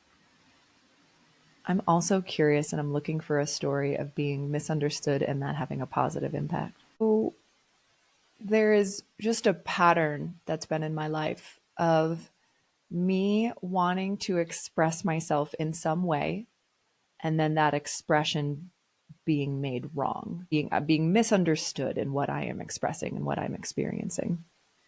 And then an authority figure in my life making that expression wrong, which for many, many years would then create a guilt, shame spiral inside of me. And then I would either guilt trip myself for continuing that expression, or stop it altogether and deny something that I genuinely wanted to do and express in life. And then that being misunderstood, I have seen how, yeah, on a long time scale, if that expression is an innate part of who I am and what I've come here to express and experience, it'll come back. And so learning through those past experiences, now I can express myself, be misunderstood, and keep going. I don't think I'll say as much as it then fuels more of the expression of like, well, watch me, I'm going to keep doing it. I kind of used to have that attitude. I think that was helpful for a little while. It's like part of the rebellious nature. But now it's like I can do something, be misunderstood, and go, cool. Like, it is not my job to make you understand me. And this actually happened within the last year within a friendship dynamic where there was a person in my life who just could not see me, despite me being in a women's group with them every 2 weeks for the last year, and was trying to get me to like show more of myself so that she could understand me. It was so painful because I was like, I'm right here. And I learned, like, it's not my job for you to see me and understand me. Sometimes we just don't see and understand certain people. If you want to lean in and try to get to know me better, you can act accordingly. Otherwise, like, I'm just going to keep being me. And those who do see and understand me are totally welcome to come sit by my campfire with me. When did someone see something in you that you didn't see enough of or at all in yourself? So I grew up dancing from 3 to 19. I trained as a dancer. I went to a performing and fine arts high school. So High School Musical was my existence from 7th to 12th grade. And my dance teachers, I won the dance award for the graduating class. So that award basically was like, not that I'm the best dancer, but there was like it was a whole thing of like commitment to dance, talent, teammateness, camaraderie, support, showing up. They probably looked at all the different ways in which the dancers and those of us who were on the dance company were there. And I won that award. And I don't think I really heard them, because it was so soon after that I completely stopped dancing. And I graduated at the same time that the show So You Think You Can Dance came out. And I was comparing myself heavily to the dancers on this TV show. And I thought, well, I am eons behind those people. So clearly I can't dance. So let's just stop now. And this ties into a much bigger story of not giving myself permission to pursue a career in the performing arts, which now at age 35, I am gradually, humbly coming back to with baby steps. I wonder if I had actually received that compliment, dancer of this whole graduating class. And I was up against some fierce talent there. Yeah, if I really received that award. And in fact, I have a history of winning awards in my scholastic education history. And it got to the point where I just like stopped paying attention and caring, because it was just like all the time. And I became actually quite numb to it. And I was partially out of protection because I was bullied in 6th grade for winning a bunch of awards. So when I continued to win awards, there was a part of me that was like, I don't want to be seen as the best anymore, because that gets me hurt. Unfortunately, I've even threw awards away because I was like, there's such a part of me that's like, this doesn't matter, and this isn't really mine. So there's a handful of stories of winning something and not really letting that fully in. That almost sounds like what you shared earlier of the one who wants the quiet life and the one who wants at least some, if I might be making a false connection here, or like an overreaching connection of, to win something was to be acknowledged and also to be punished. And so to win, it may be better not to not win. It was a real tug of war. Like I remember wanting to win first, like top student. And I remember the 2 other students that I knew I'd be up against. And this was just like a GPA thing. I was like, I'm going to get the top GPA. I got the third. I was third. And, wanting that so badly. And if I had gotten number 1, I don't even know what would have happened. Like, I probably would have been proud for a moment and then like shut down a moment later. And awards and winning things was very strange in my family. So one of the things I've had to work through with my mother is her hot and cold relationship with my success, saying, I want you to do great things. You're wonderful, you're smart, you're talented. And then when I would win the great things, something shady and shadowy would sneak in of like, well, you won the dance award because I took you to dance every day for X amount of years. Or like, aren't you so grateful that I moved you to this neighborhood so we could go to this school so that you could dance every day? And so I've had a lot of like success paired with a ton of guilt, which has made it so I've been terrified to like really go for something bigger and succeed at it. A lot of that's been healed now. But even just sharing this in this moment, I'm like, is there still something here where it's like that the visibility of doing things? Am I still holding back on some level? I hope this isn't overreaching. I'm trying to understand what could have happened there. Is it when you won, it was so you, but how would your mother see herself in that? My super subjective psychoanalysis of my mother is that she was not given these types of opportunities to shine and thrive, nor did she have the validation from her mother or siblings or community. And so she already did a significantly better job than what she received, and even allowing me to go to this performing arts school, taking me to dance classes since I was 3 years old. It just wasn't fully clean yet. And so I think whenever I've succeeded, it brings up any of maybe the unfelt grief or pain from her lack of success in going for her dreams. I think it's a Carl Jung quote. There's nothing more destructive on a child than the unlived life of their parents. I've really felt that because my mom and I share a lot of qualities. We're very creative. We're very visionary. We have tons of ideas. We're inventors. And because of a couple of experiences that she's had, there is a narrative that she deeply believes, which is success is only for a minority of people, the 1%, as she would say, the Steve Jobses of the world. We grew up in Silicon Valley near the tech boom. So that was very like Apple and Google were very present for us when I was a kid. So whenever I go for my thing, I get a little bit of support, but it never feels good. It never feels clean, I'll say. It's mucked up. I've been hit by that quote over the years, and it's something I've considered for myself heavily. And I try to view it again from that lens of the idea of the family as a whole unit and the pieces, the parts of the unit that work together somehow to.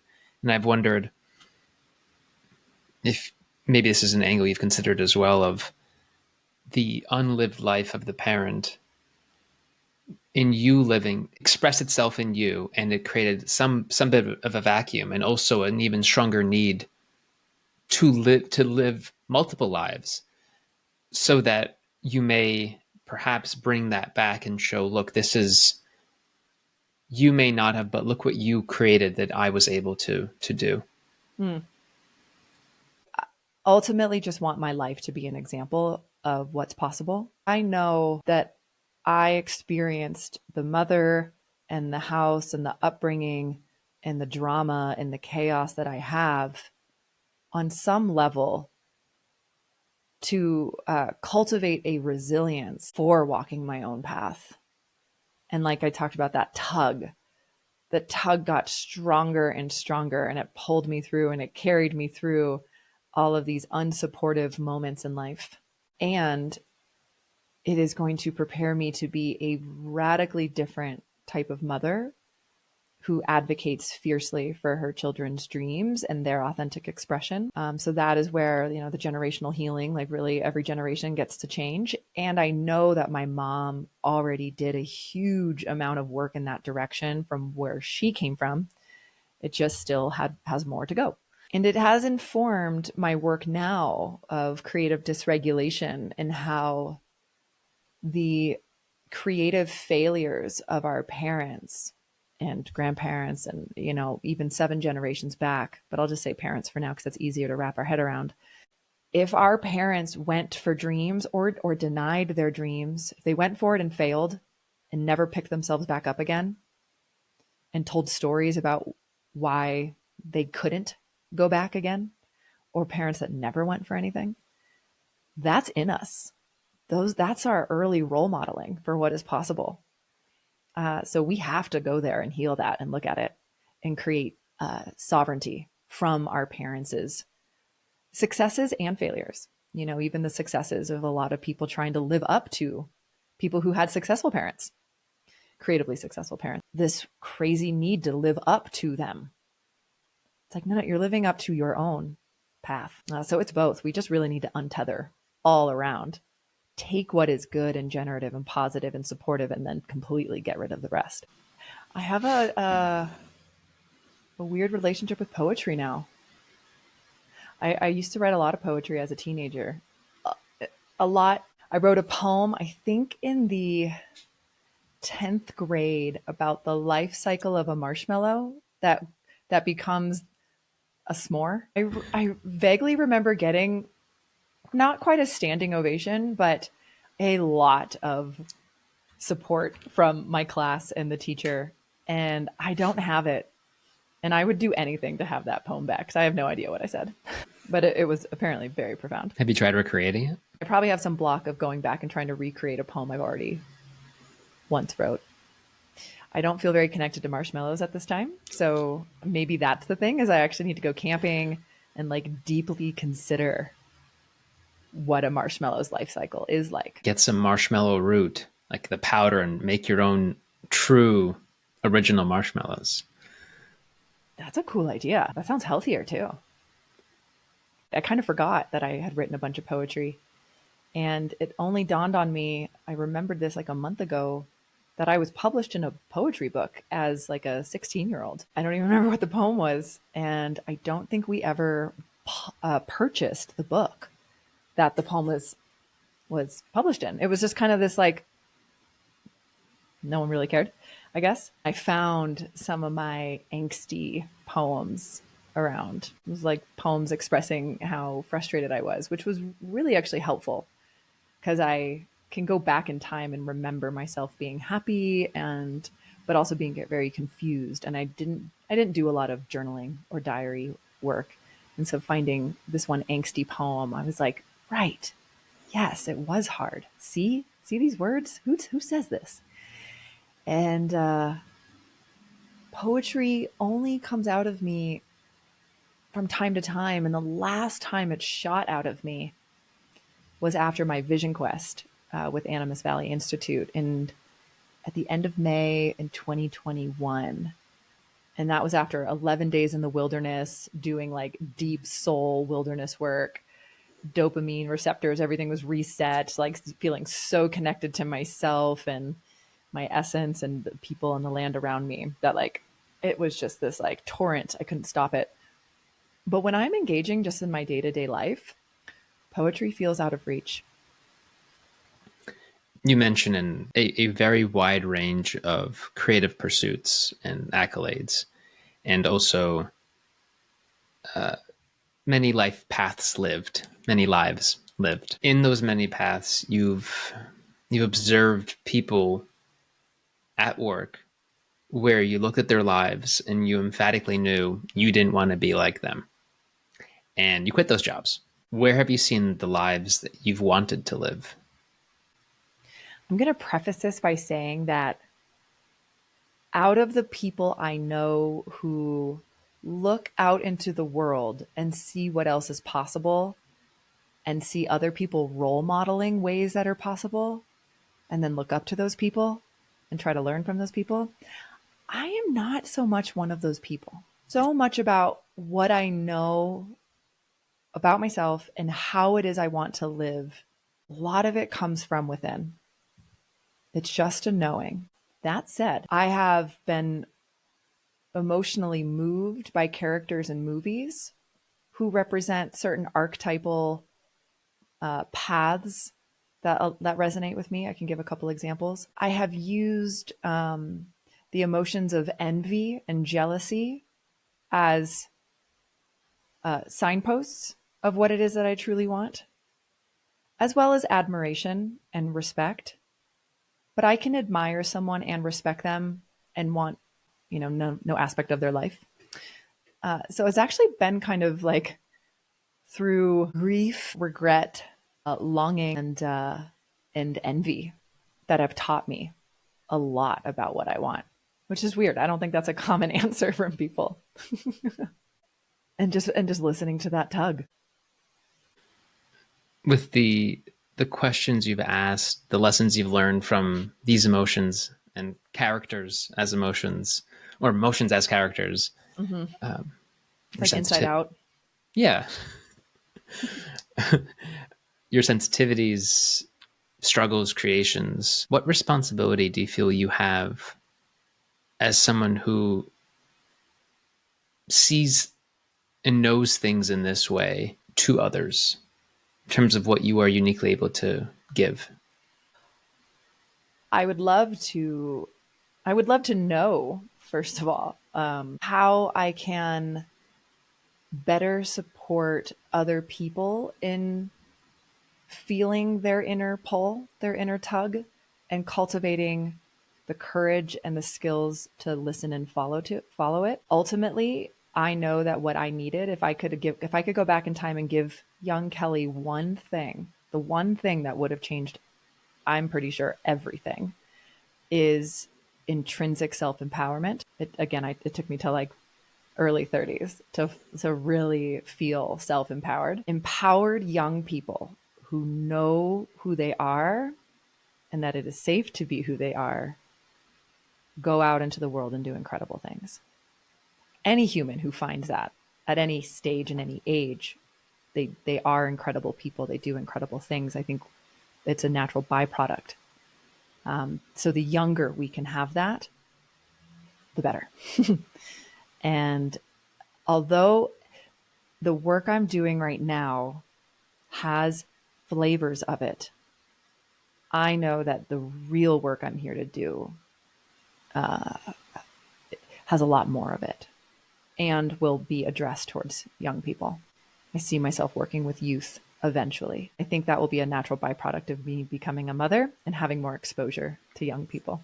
And through my children, hopefully will be, the thing that really teaches me exactly how I can help shepherd in that knowledge.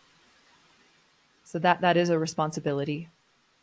Comes back to this kind of lighthouse lineage, this like carrying of the torch. And I know I'm not the only person who feels this responsibility. The other day, I was having a wonderful podcast conversation, and the phrase "we're drinking out of the same water fountain" came through me. Like, there are so many of us who are kind of sipping on the same water, and we're expressing it in our own way, using somewhat different language. But I just see a lot of people out there right now creating to achieve a similar objective, helping people self-actualize and feel safe in that process. You touch on something that I like to think about a lot of primates. We grew up in groups. We're supposed to grow up in groups. We're in this nexus of different overlapping relationships across different ages and generations. Depending on who we're around or who's absent, we are able to be more or less ourselves. We're able to take on roles that are more fitting or less fitting. So there's this element of how our relationships balance or complement us so that we can become more ourselves. Can you share about the relationships that you have that complement you and allow you to be more yourself? What relationships do you rely on to balance or complement you? How have they helped you be more yourself? I want to answer in a different way first, and then I will come back. On my Animus Valley Institute Vision Quest, which is the organization owned by Bill Plotkins, I was in a canyon, an unknown canyon in northern Utah.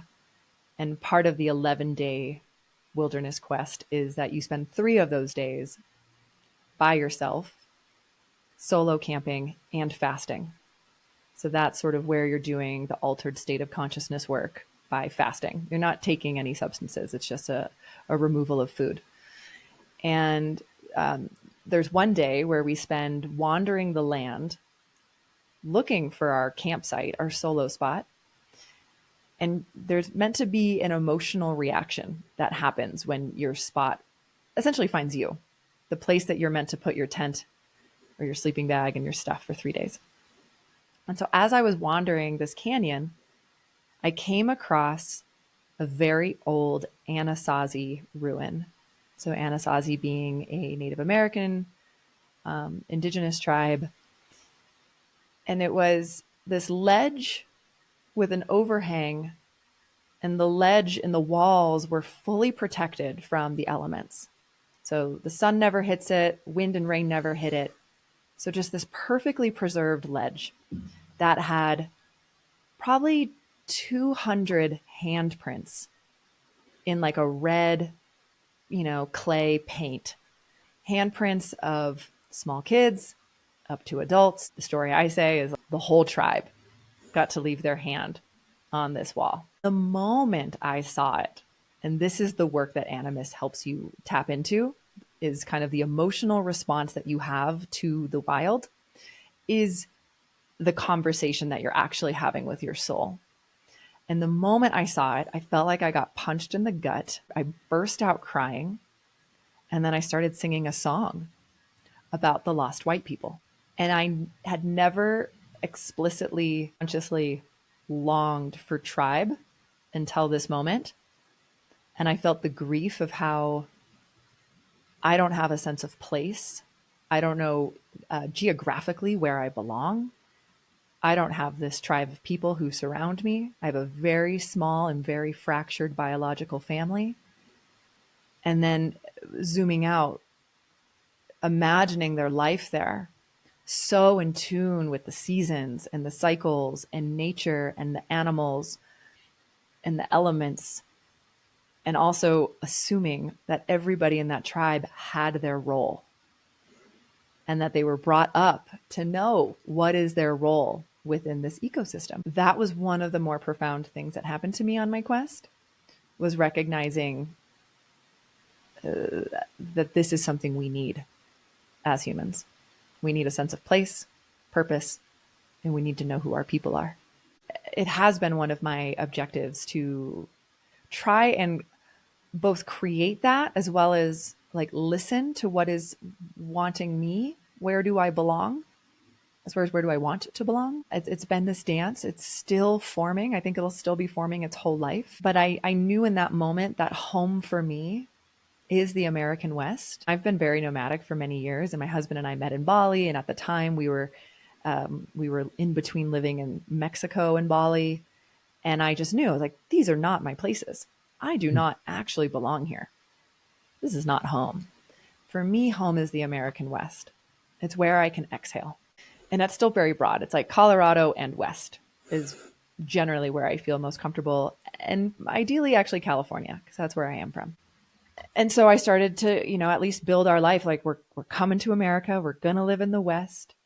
We've worked on Johnny's immigration process. He feels comfortable and at home here too. I think my need for that is greater than his. And now the next layer of like scaffolding is who is in our lives. And I mean, my ride and die is Johnny. Like that, I have found so much tribe just in this one person, true union and partnership. And from this place, we are magnetizing the right other people into our lives, which I will say, funny enough, a lot of them come through the internet. And then they materialize into real people that we can hug. But if you know Johnny and you know his work, like we are building our businesses online. We're building our communities online. That is very true and real for us. And we've been learning over the last couple of years, how do you create in-person community? We've learned a lot being here in Boulder because there's a lot of community builders here. Make sure that in-person connection is a deeply intertwined aspect of their lives. We live in a small house with 5 people. We call it a community home. And so I'm learning what the kind of the roles are that people need to fit in. And I'm actually still early-ish on the journey of knowing exactly who. And is it the same people that will be with me for the next couple decades? We do have a couple of friends that we are now developing secure attachment within friendship, which is something I don't see people talk about. It's like, how do we actually develop a lifelong connection and friendship where we get to continue evolving as authentic beings and stay in friendship? And so I do sense that a handful of the people that are in our lives right now will be in our lives forever. Maybe more than a handful. But broadly speaking, the themes that I know I need covered. I need sisterhood. I need a close group of women in my life. I need groups of couples that will expand into groups of families. I think ultimately that is going to be that's like a North Star vision for me, is like these pods of families who kind of do life together on some level. Maybe not as intimate as like shared resources and like we're all living together. I don't think I'm going to do the commune thing, at least not until I see a model that really works for me. I do want to raise my family alongside other families. And I want us to be intimately learning and supporting one another in that process. I don't like using the word best friends, but I went through a big friend reorganization a handful of years ago. And then there's been this like in between kind of period where I have a lot of connections, a lot of friendships, but not so much have brought anyone like so fully deep and close in yet. And I think that's been a protection mechanism for me because I've been still evolving at such a rapid pace that it is hard to rapidly evolve while trying to be a consistent friend to other people. And I do think that chapter of rapid evolution is starting to not slow down, but it's starting to feel more consistent. And so the friendships that I bring in from here on out, A, I will be able to start those friendships from a more conscious and intentional place where the foundation of our friendship is I acknowledge that we are both going to change. And then here are the things you need to know about me. Like, I live cyclically. Sometimes I really want to be deep and involved in my friendships. Other times I'm so introverted and I need a lot of space and personal time. And it's not a reflection on you. So in the past, I was not really able to communicate who I was to other people, which would inherently create disappointment and friction. So I can start friendships from a better place now. And I also just know who I am more profoundly than I ever have before.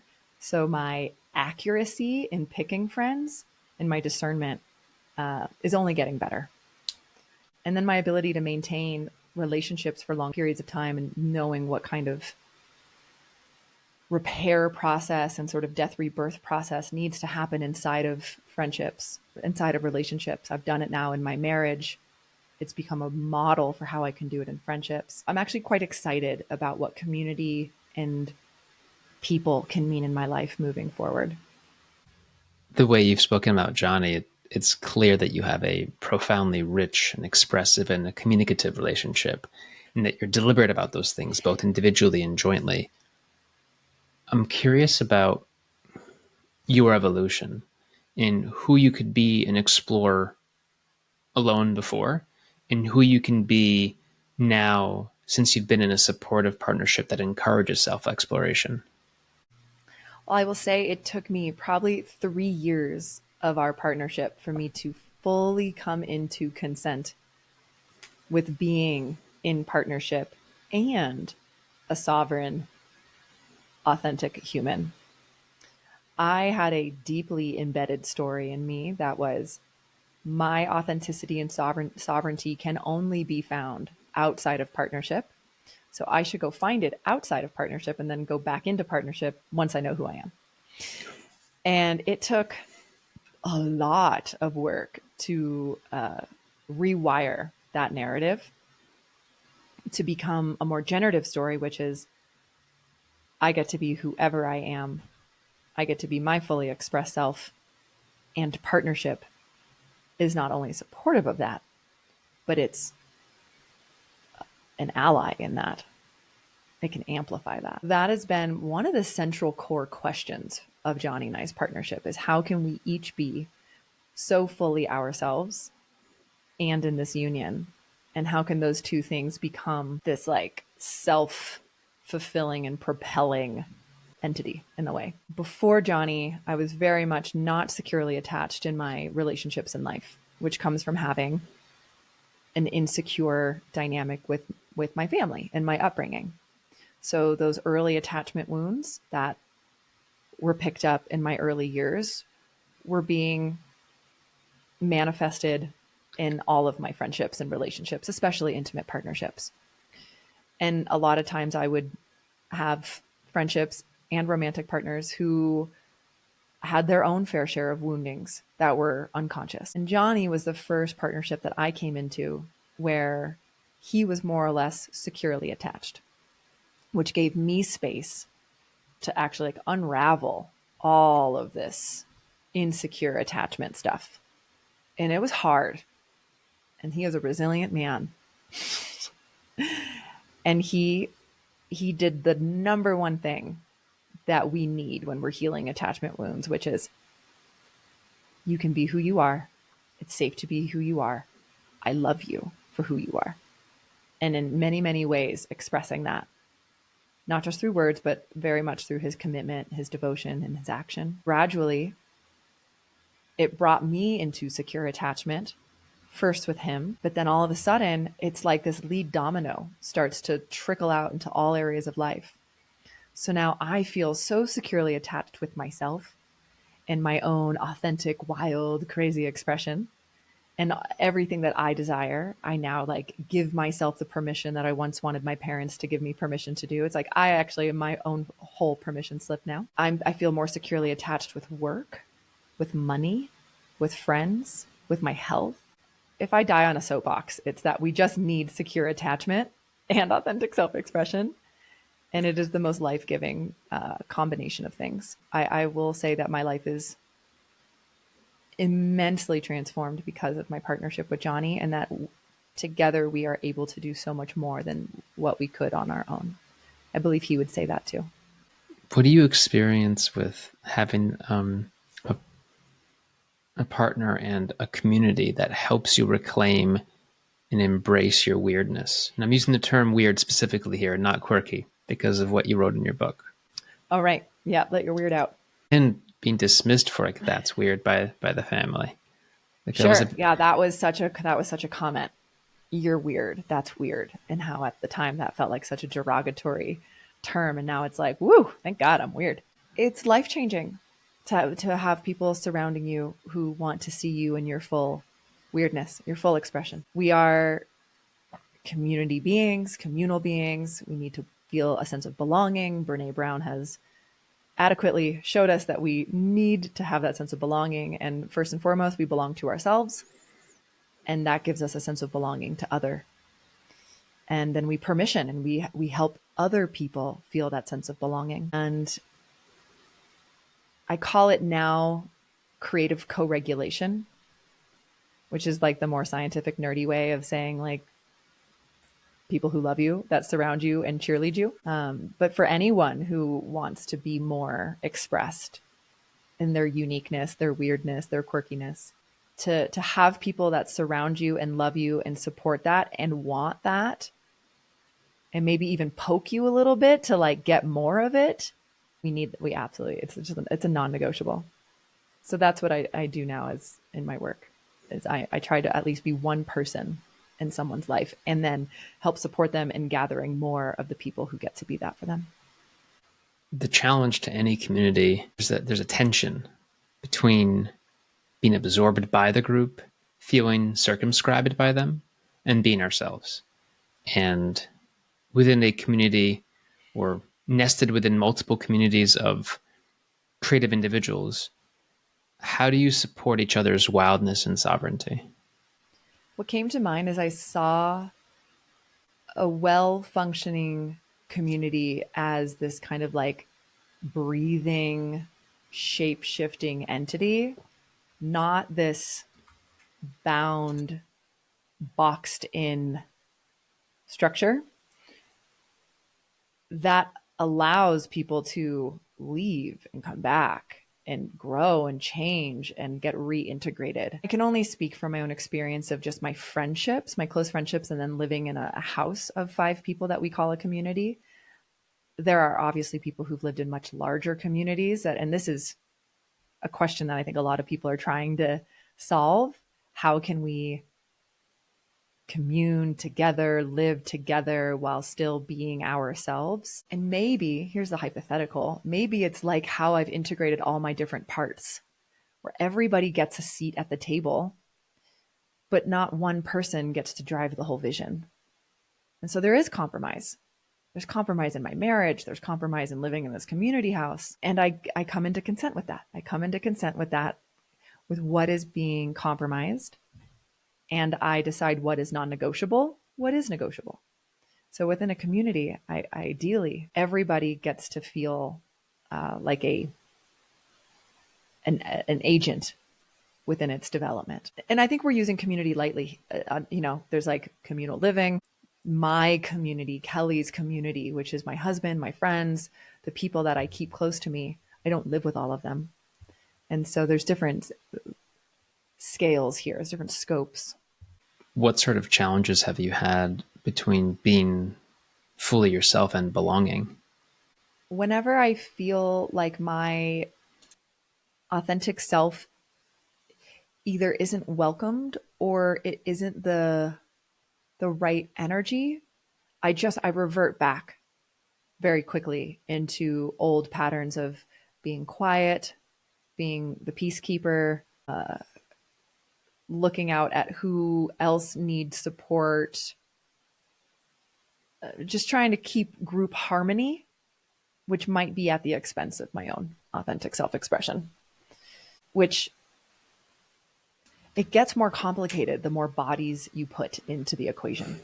Like, it is very easy for me and my husband to stay rooted in ourselves and engaging with one another.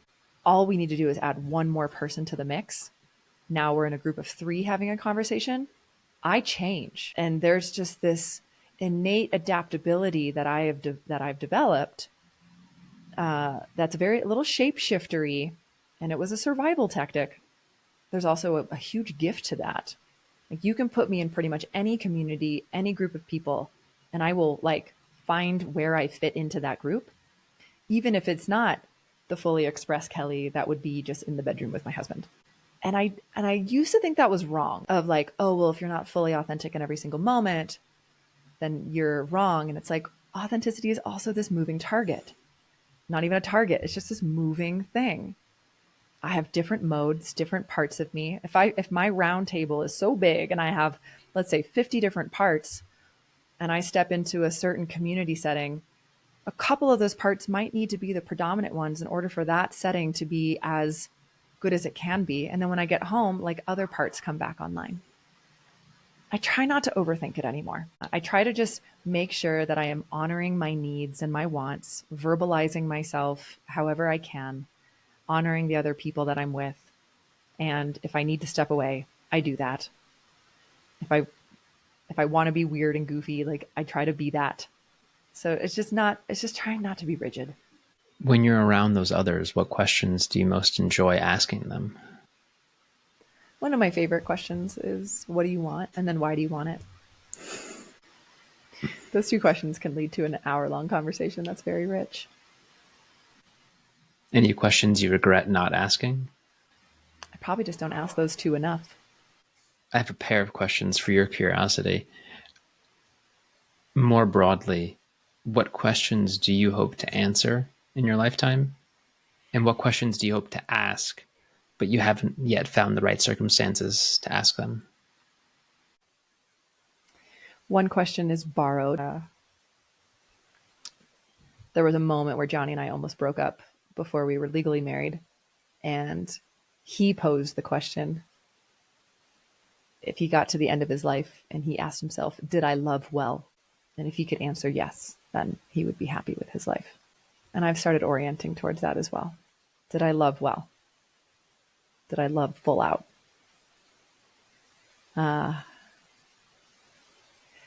Another one is like, did I bring my full self to this game that we're in, this party, this place? Did I bring it? On some level, I want to ask the Ramana Maharshi question of who am I? Knowing that that's the question that like abolishes the ego and brings us back to source. And I've now done enough meditation retreats with that teaching that in your last moments of life, if you can hold that question, something apparently amazing happens at the moment of death. So I'll hold that question as well. Who am I? And then can you ask what the second one was? What questions do you still hope to ask, but you haven't been in the right circumstances or around the right people to be able to ask them? Oh, well, I'll definitely, circle back to who am I? Because the right situation to truly answer that question is a state of consciousness that I am typically not in any bit of time. I think that's it. I'm not typically orienting my life not explicitly towards questions, not in the same way my husband does. I mean, that man in his annual reflection is like, what's the most beautiful question I can bring into this next year? Orienting towards questions just doesn't resonate as much for me. It's just like, what is here now? Who am I now? What wants to happen now? And I'm here. It's like, even without asking the question, the answers will keep presenting themselves. And I'm just sort of like here for that. Where do you encounter the sacred? In many places. I encounter it in my marriage, my puppy, whenever she's just being the most divine, playful angel ever. In my practices, especially those where I am evoking aspects of the sacred or the divine. And I'm always surprised. I'm like, oh my God, this shit's working. Like, that's what I'm like, wow, yep. I just keep coming back to like, it is true. Oh my God. Okay. I am more than a human. There is more to this reality. It never gets old to be reminded of that. Nature is my greatest church. Anytime there's a synchronicity, I just love those little nudges. You mentioned earlier about this lamentation about the community historically that you haven't had, the symbols, the initiations, the communion with a sense of place. Mm-hmm. There's a certain kind of regional orphaning that comes with that. I've wondered a lot about this sometimes there's symbols from a faith, from a culture, from a heritage that I might be too close to them, so therefore I can't relate to them. And therefore and without realizing it, I search for those symbols or those types of symbols somewhere else, connect with that, and then I come home and realize, oh, they've been here all along. Mm. I'm curious, are there symbols that you've sought or resonated with that were external to your faith and culture, either because your culture or faith lacked them or because you couldn't relate to them locally? Yeah, well, growing up, I had no faith, no belief structure. My family had nothing that was explicit. And my first encounter with religion was I was 15, and my friend who took me to one of those youth rallies in this giant auditorium with a Christian minister. I remember him standing on stage with a microphone, super charismatic as they are, and they walked around giving all of us little Alka-Seltzer tablets. And then there was these kiddie pools, like inflatable pools filled with water up at the front. And the idea was that you were going to go throw your sins away. You were going to give up your sins, which were represented by the Alka-Seltzer tablets, and throw them into these pools. This is my first exposure to religion. And I was like, what the hell is happening? And I crushed my Alka-Seltzer tablet in my hand, threw it on the floor, went to the back of the room, grabbed a slice of pizza, and left. And I was like, I don't know what that was, but that did not feel right or good for me. And it would be almost 12 years later when spirituality actually found me in a way that landed in my system. And so I think in my early 20s, I spent many years living in mountain towns, chasing the thrill of adventure sports and really finding myself in nature.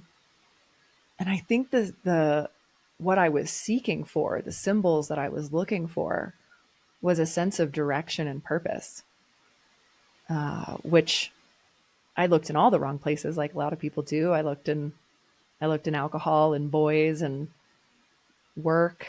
I looked in school. I looked in traditional pathways of success.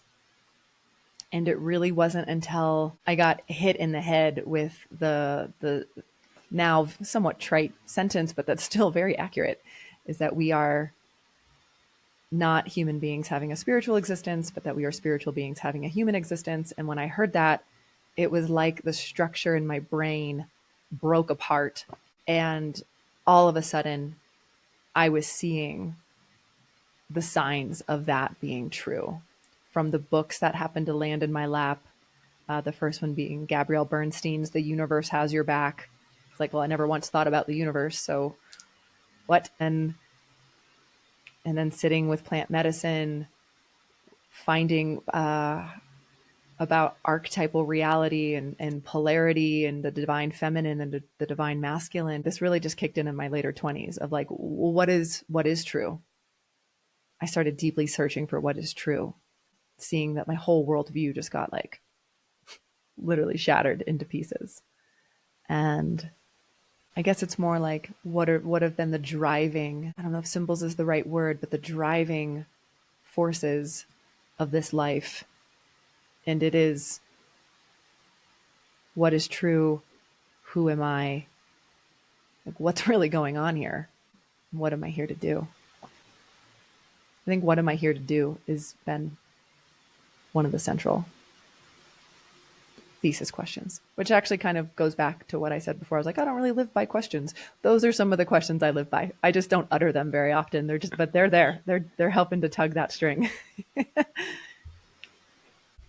In this pursuit of truth and what to do with it, how to find it and what to do with it, you've explored cycles, and you're exceptionally attuned to them, from seasons to your own internal cycles. Can you share more about what you've learned about yourself through that process of discovering this? Yeah, I discovered that we are nature. We're not just intertwined with nature, we are nature.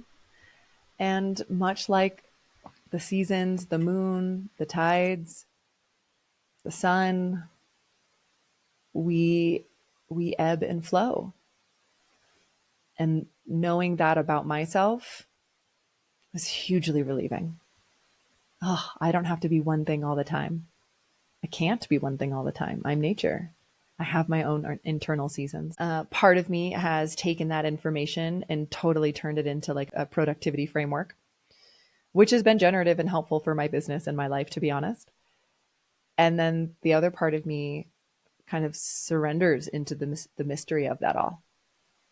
Of, yes, I can try and align my life with my menstrual cycle and the seasonality of things.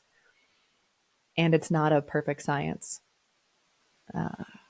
I guess I just know now that this too shall pass. And I say like everything, like this moment of being bright and sunny and cheery in my life and getting a lot of work done and feeling successful, this too shall pass. I will go back into a phase of hibernation, dormancy, nothingness, spaciousness, and I'll be back there again. And knowing that has actually allowed, this is a very recent experience. It's just in the last couple of weeks where I'm starting to experience time outside of our constructs of it, where I'm just experiencing life as this continuous flow of experience, where even the days of the week don't make as much sense to me anymore. Like when you start to live cyclically, you realize that the Gregorian calendar needs to go because it was invented by a pope in the 1500s. And this idea that like 5 days on, 2 days off, and that the start of the year is like, has nothing to do with the lunar cycle. And it's a little disruptive for trying to build a business and like have a Google calendar that shows me 7 days a week. But I wake up and it's more like, instead of being like, it's Thursday, it's like, it's a new day. And this is how I feel today. So from this place, what do I want to do? What needs to take place? And there's so many variables that influence it. So there's cycles within cycles within cycles. So it's like, okay, well, I'm at this phase in my menstrual cycle. We're at this phase in the lunar cycle. We're at this phase in the 4 seasons. All of those are influencing me on some level. This is how I slept last night. This is the time of day that it is. This is where I am in my life cycle. You know, stepping into or like a true adulthood makes me relate to what I do now differently than what I did as a teenager. It's beautiful to just actually be in just like the ongoing stream of experience that is truly punctuated by the 24-hour cycle. To me is the one that really brings it all home, of like waking and sleeping, light and dark, sun and moon, every 24 hours is the rhythm that my life operates on the most clearly. How do you interact with others within that framework? And I'm especially curious about interacting with others who may be less attuned to their own cycles. With deep judgment, criticism, and shame. Good. It can be hard. It can be very hard in this house that we live in. So my husband and I were so devoted to our sleep patterns, which means like we are in bed by 9 p.m. unless there is a very compelling reason to not be in bed by 9 p.m. And most people in our house, they don't live by that. And so we are typically not going to the social gatherings with other humans. We're not getting invited to parties because people just know like we won't go unless it starts at 4 p.m. When we host people or want to engage with people, our invitations are always at like 5 p.m. We're like, okay, hard stop at 8. Like we've just become quite boundaried with time and energy, which I do at times want to breathe in more leniency into, because being so rigid, it does decrease the amount of synchronicity that gets to happen at other hours, which is one thing I want to go do at Burning Man. I'm just like, I'm letting it all go at Burning Man, where it's like, I'm not going to care at all what time it is. And I'll sleep when I'm truly like needing sleep, but I'm not going to stick to my disciplined rhythm there. Some people look to me and to how we live with a degree of like respect, of being so careful. It's really like I'm being careful with how I feel. So I'm sensitive. If I stay up late one night, I can get derailed for the next few days. And I care so much about my time and what I'm doing and my energy that like it's just not worth it to me. I also, as a background, used to be a sleep coach. So I kind of know intellectually a lot more about what is happening in sleep, which gives me great devotion to that. It's also helped me position my business, position my work activities, and I can tell my friends a little bit more. I'm like, hey, winter, Kelly, like deep in the middle of winter, especially here in Boulder when it's dark by 3 o'clock and snowy, like you're just not going to hear from me as much. I'm truly in a hibernation mode. I was like, but come spring, summer, like I'm here. I'm going to be bright and glowy and ready to hang out. So the more I attune to cycles year after year after year, the more I know about myself. And then I can actually set up the right structures and boundaries and help people anticipate me a little bit better. And then those who are in their own cycles, especially my female friends who tune into their menstrual cycles, we are just like such role models for each other. When someone says, actually, I need to rest today, I'm premenstrual. And those of us who get it are like, yes, take that time. And you can see other people out in the world being like, I don't get it. Push through. What do you mean? Why do you need to take time away for this? So there's a gentleness in how much I expect other people to do, because I don't expect myself to be on all the time. I wish we lived in a world where everyone was just more attuned. And I think we're getting there, because burnout is very real. And burnout is a symptom of being hyper expressed in the on mode. And now people are learning the benefit of being off, or at least turning off. Can you say more about your relationship with your female friends and how they've been attuned to this? And I'm especially curious about those who you've encountered who maybe they're of the age where they would be menstruating, but they have used chemical means to slow it down or to remove it entirely. That was me for 17 years. So I overrode my body's natural cycles for 17 years. And eventually that just didn't feel like the right thing to be doing anymore. That was an intuitive hit, intuitive somatic knowing that I need to return to a natural cycle. I'm very fortunate that my closest girlfriends are witchy and spiritual and connected to the earth and connected to their emotions and their bodies. And so together we all really support one another. And and it's a very individual thing. Like I don't know where they are in their cycles at any given point. But if I propose like, let's hang out on Saturday, and they tell me, no, I'm going to be on my day one of my cycle, it's like, I know what that means. That's code for not right now. And I know that then we'll plan something for the week ahead. I guess what's just really beautiful is it's an attunement to ourselves and to one another's bodies. When you talk about community, it's like, I care about you. I care about your body. I care about how you feel. And so that comes first. This is a topic that I remember exploring about a decade ago. I accidentally came across a book called The Power of Place by Winifred Gallagher. And she spoke about how different places you're going to feel differently. And I was exploring a lot about the health of interior design, the health of landscapes and buildings.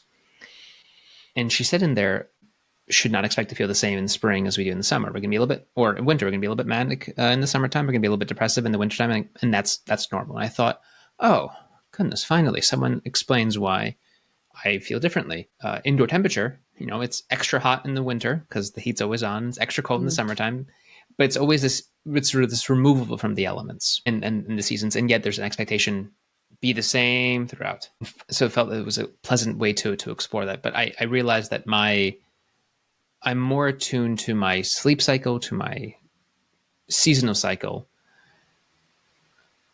It feels like there's when I've listened to anything you've mentioned about women's cycles, or if I hear others within the health optimization space speak about female athletes and working along their cycles, it's this whole new area whole new area for me. Although the research is also relatively new, which is unfortunate. Mm. So maybe it's new insight for many. The experience, however, isn't very new. There's an entire world there that I don't know. And I'm wondering if there's something else you'd be open to sharing about this broader concept. Hmm. This is me saying, I don't know what I don't know. Yeah. Well, ultimately, I mean, we need men to know about this too, because the masculine structures of this world don't support the cyclical nature of all humans. And the humans that are the most attuned to their cycles are women. And I would argue that the humans who need more cyclical attunement are women, because we fluctuate in such a big way throughout the month. You guys, men fluctuate too, but it's not to the same degree that we do. And so even things like 5-day work weeks, 40-hour work weeks, that is not a cyclically aligned work structure. And I feel for the women who are in kind of masculine dominated jobs, who have to push through and work through when they are absolutely depleted, and what they truly need, both body, mind, and spirit, is a whole lot of space to just be. So there are 4 stages of a menstrual cycle. The first stage is menstruation itself. It's the time we're actively bleeding. And then afterwards is our follicular stage. I'm not going to share what's happening chemically. I can't speak to that as eloquently. But in the follicular stage, it's like the energy of spring. So we're coming out. So winter is menstruation. We're like cocooned, we're hibernating, we're low energy. And then we come back out into the world a little bit, where it's like spring. We're getting that energy back. We're getting that momentum. And then ovulation is like peak summer. It's when we are the most social, when we're the most connected to others, it's when we really just want to like radiate and shine out into the world. And this is maybe not the experience for every woman. This is kind of like the classic blueprint, but obviously everyone has their own experiences, because this is completely dictated by hormones. And then our luteal stage is like our inner autumn. We start to wind down so that we can enter back into the cave of menstruation. And that winding down, luteal is my favorite stage. It's the longest. It can be broken into stage 1 and 2. The first stage, I am so capable of completing tasks. Our hormones are designed, or not, I don't know if it's designed, our hormones support us like getting shit done so that we have nothing to do while we are in menstruation. So that time of the month is like, I could file taxes that time of the month. I get through all of my to-do lists without resistance. I don't feel that way in the beginning of my cycle. And then right before menstruation, this premenstrual time where women will typically have symptoms of feeling aggravated and anxious and lethargic, is because we are being asked to slow down. And we actually need to slow down before we start to bleed, so that we actually can then like fully surrender and soften during the bleed time. And most people, they hear that and they're like, how the heck am I going to align my life with that? I've got a job, I've got a husband, I've got kids, my life can't support that. And yeah, we just don't live in the kind of communities where this is at the forefront. And so we have to create it as much as possible. I say that's easier for entrepreneurs to do it because they get to design their schedule more or less. It gets increasingly harder the more people and beings you need to take care of. But I think we can all improve even just 1% of, especially the slowing down part. And if the men in our lives, the people that are surrounding us, also encourage this, I mean, Johnny's amazing. Whenever I'll tell him, I'm like, I'm in moon mode, which means I'm menstruating. And he will walk the dog during one of my dog walking shifts. He will make more of the food during that time. I don't even ask him. He just goes, no, you're in moon mode. You rest. I'm like, oh, what a gift that there's another person here who actually really deeply cares what is happening in my body. And now he knows enough because I've educated him. I've had to educate him as I've educated myself. This is what's happening. And this is the type of support that I would really like during this time. It's been really life-giving for both of us. It also helps with our polarity, with our chemistry. When we build our lives, we keep my cycles in mind. And then we also keep the macro 4-season cycles because he and I are both very influenced by the 4 seasons. And Boulder is a 4-season place. We're both very lethargic in the winter. It's one of the reasons that we're actually probably moving to San Diego, is that we actually would like a little less intense winter in our lives. San Diego, I think, it's not a 4-season place. So that will have its own downside of not seeing so much of the external shifts in our natural environment. I'll be curious because I was not cyclically informed when I lived there before. So now that I'm cyclically informed, it'll be interesting to see what that's like. If it feels natural or actually unnatural, I'm not sure. Thank you for explaining further. And the season analogy was especially helpful because it's something that when I was a farmer, or now that I'm a farmer on hiatus, I became attuned to, this is how the seasons work. I remember asking the head farmer, so when are the cucumbers coming in? He's like, July. Like, what do you mean? It's like, it's only May. I thought, but I eat cucumbers all the time. Oh my God. None of this is aligned. And so it was those years helped me understand what you're describing now. I think prior to that, I just would have been, winter is winter. There's snow, but I don't feel a difference. I don't know that there is something I can't do in the winter generally that I can't do, that I can do in the spring, or vice versa. I will say that those who are not cyclically aligned would probably, I actually already know this. They look at us and they go, God, it really sucks to be you. Like, you're tired at night and you're tired in winter. Like, that doesn't sound fun. Why would I want to be aligned in that way? And yet there is a naturalness and a different type of aliveness in honoring all of those different phases. There's a certain kind of, there's a timelessness that I'm after.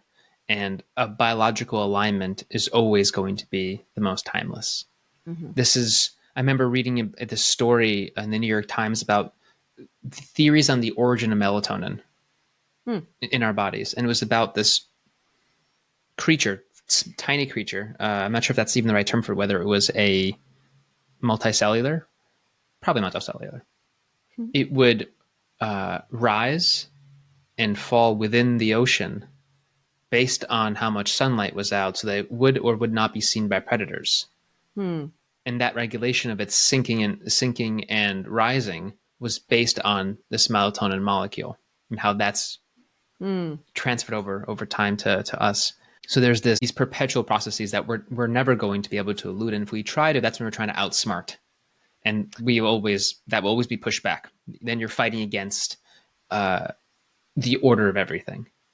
And being more aligned in that order, being more attuned within it, creating from that place feels more sincere. I know that the things that I make from that space, the things that I've encountered from others who make from that space, don't have they have at least one fewer false belief that somehow we can evade these cycles. And so there is more resonance with those creations, because with those actions, with those people, because it's not a complete fantasy world in which we try to escape from these, we can call them limitations, or we can call them parameters that exist, where within those parameters, we're nested within those parameters. Cool. We will never be able to overcome those because we're biological creatures who emerged from that nestedness. Yeah. I would consider them parameters of flourishing. Like you stay in the parameters, Yeah. you thrive. You try and override the parameters, which we can do for a little while, depending on maybe how resilient your adrenals are. But anyone who has burned out, every single person who has ever experienced burnout tried to live outside of those parameters. And so when I was teaching cyclical living, I talked about how rock bottoms, when people hit rock bottoms, especially if they're health related, that is their body saying, you are not listening to my cyclical needs. And a lot of times, if we use the archetypes of the seasons, they're overdoing it in summer. They're go, go, go, on, on, on. Summer is like a light switch that's fully on, like the dial, a light switch with a dial, not just an up down. It's on max capacity.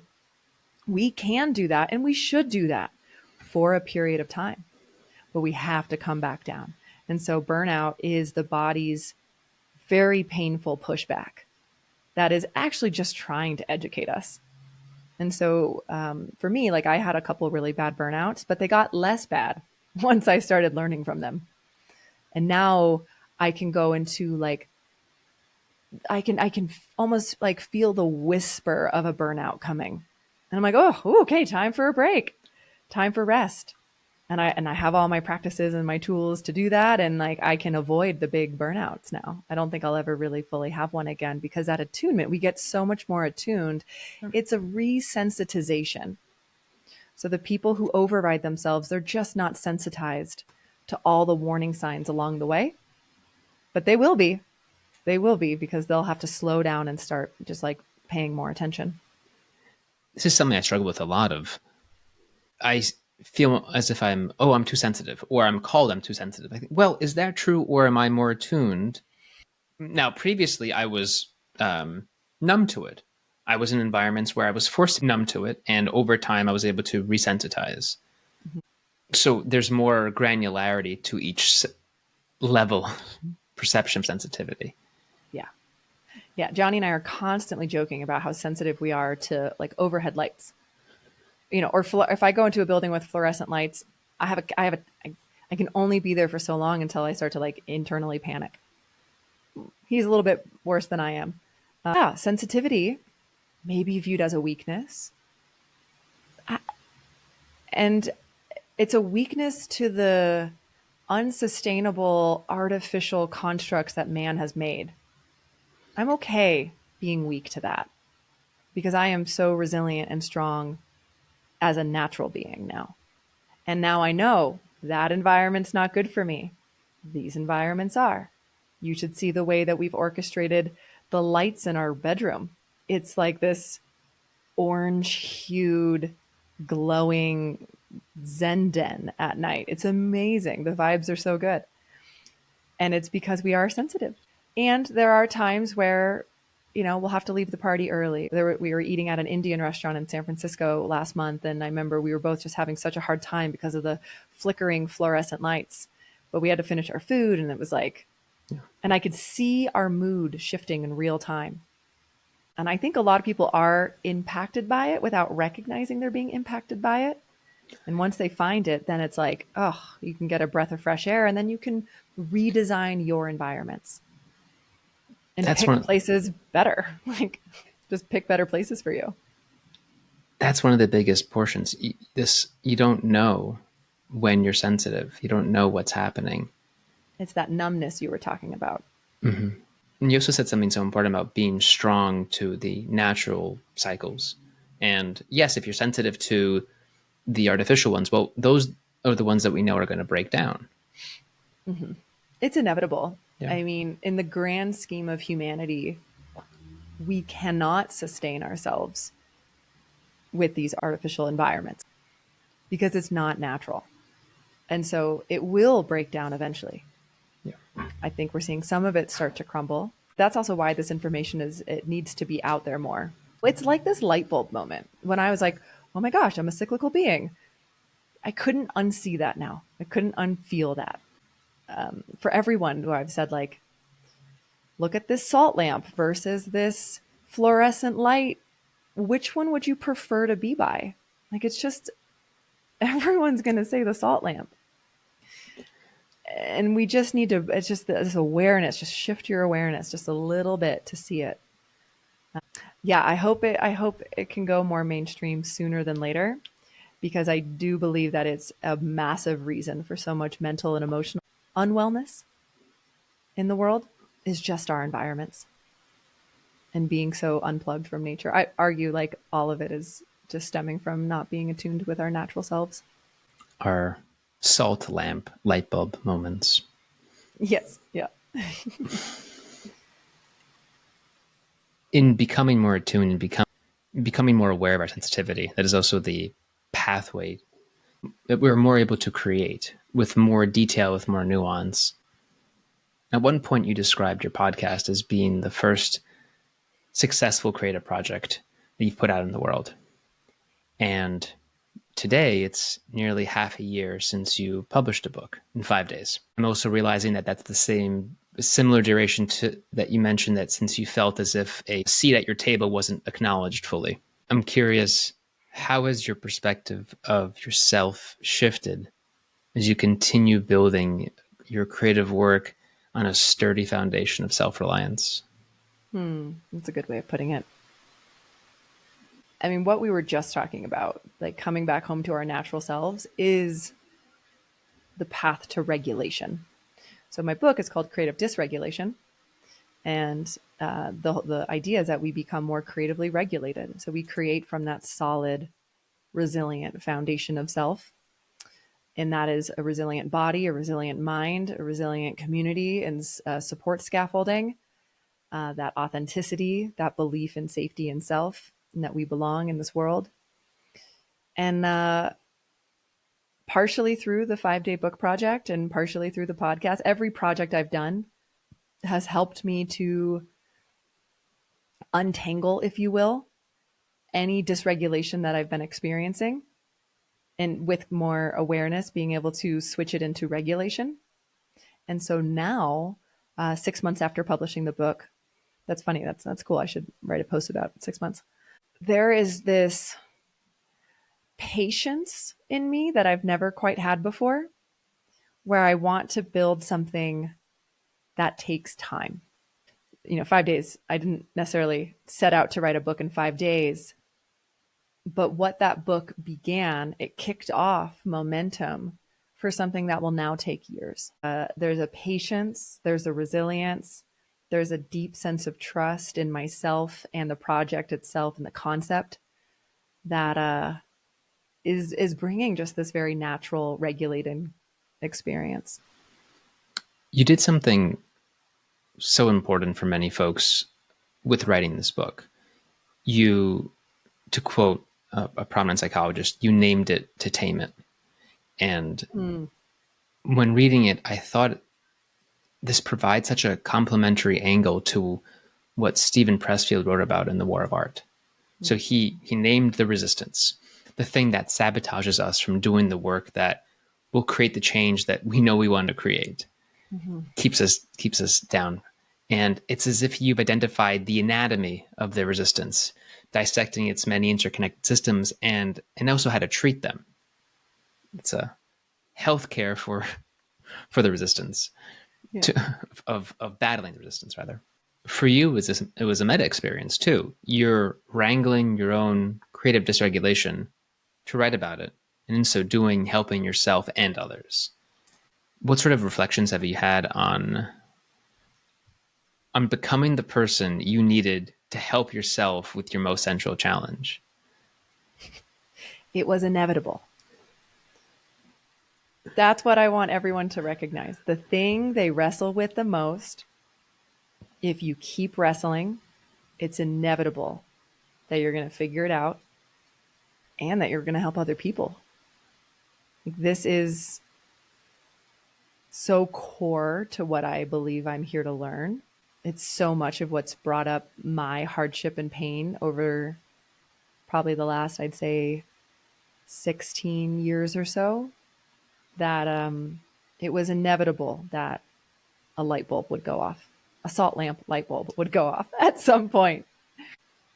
And it's so meta, which makes it really fun because it's like I'm apprenticing to it. I call it, it's an apprenticeship. I apprentice to the topic of creative regulation and dysregulation. If I want to write about it, if I want to teach it, if I want to coach people through it, then I have to be so intimately familiar with my own flavors of it. And that's what I'm doing. That's what the book helped me start really in a deeper way looking at. And it's like, I feel like I took the top off of Pandora's box in a way. Like, that was not a small topic to write about in 5 days. I have other books that are such smaller topics that would just make for lovely books that could totally be finished in 5 days.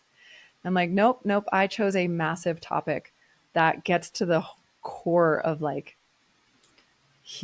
the human experience. I was recently reflecting. I had someone pose a beautiful question to me about creative dysregulation and like, what am I afraid of? And I said, I wasn't afraid of anything, but what I have yet to fully do is receive the gift. Because in this work, I'm finding a sense of purpose that I've never had before, where I truly am like, this is my work in the world. I know this to be true on so many levels. That is both terrifying and an immense gift, because with it comes a lot of responsibility. It also completely breaks my old pattern of wanting to hop from one thing to the next thing to the next thing to the next, which is a form of my dysregulation. And now I'm like, oh, nope.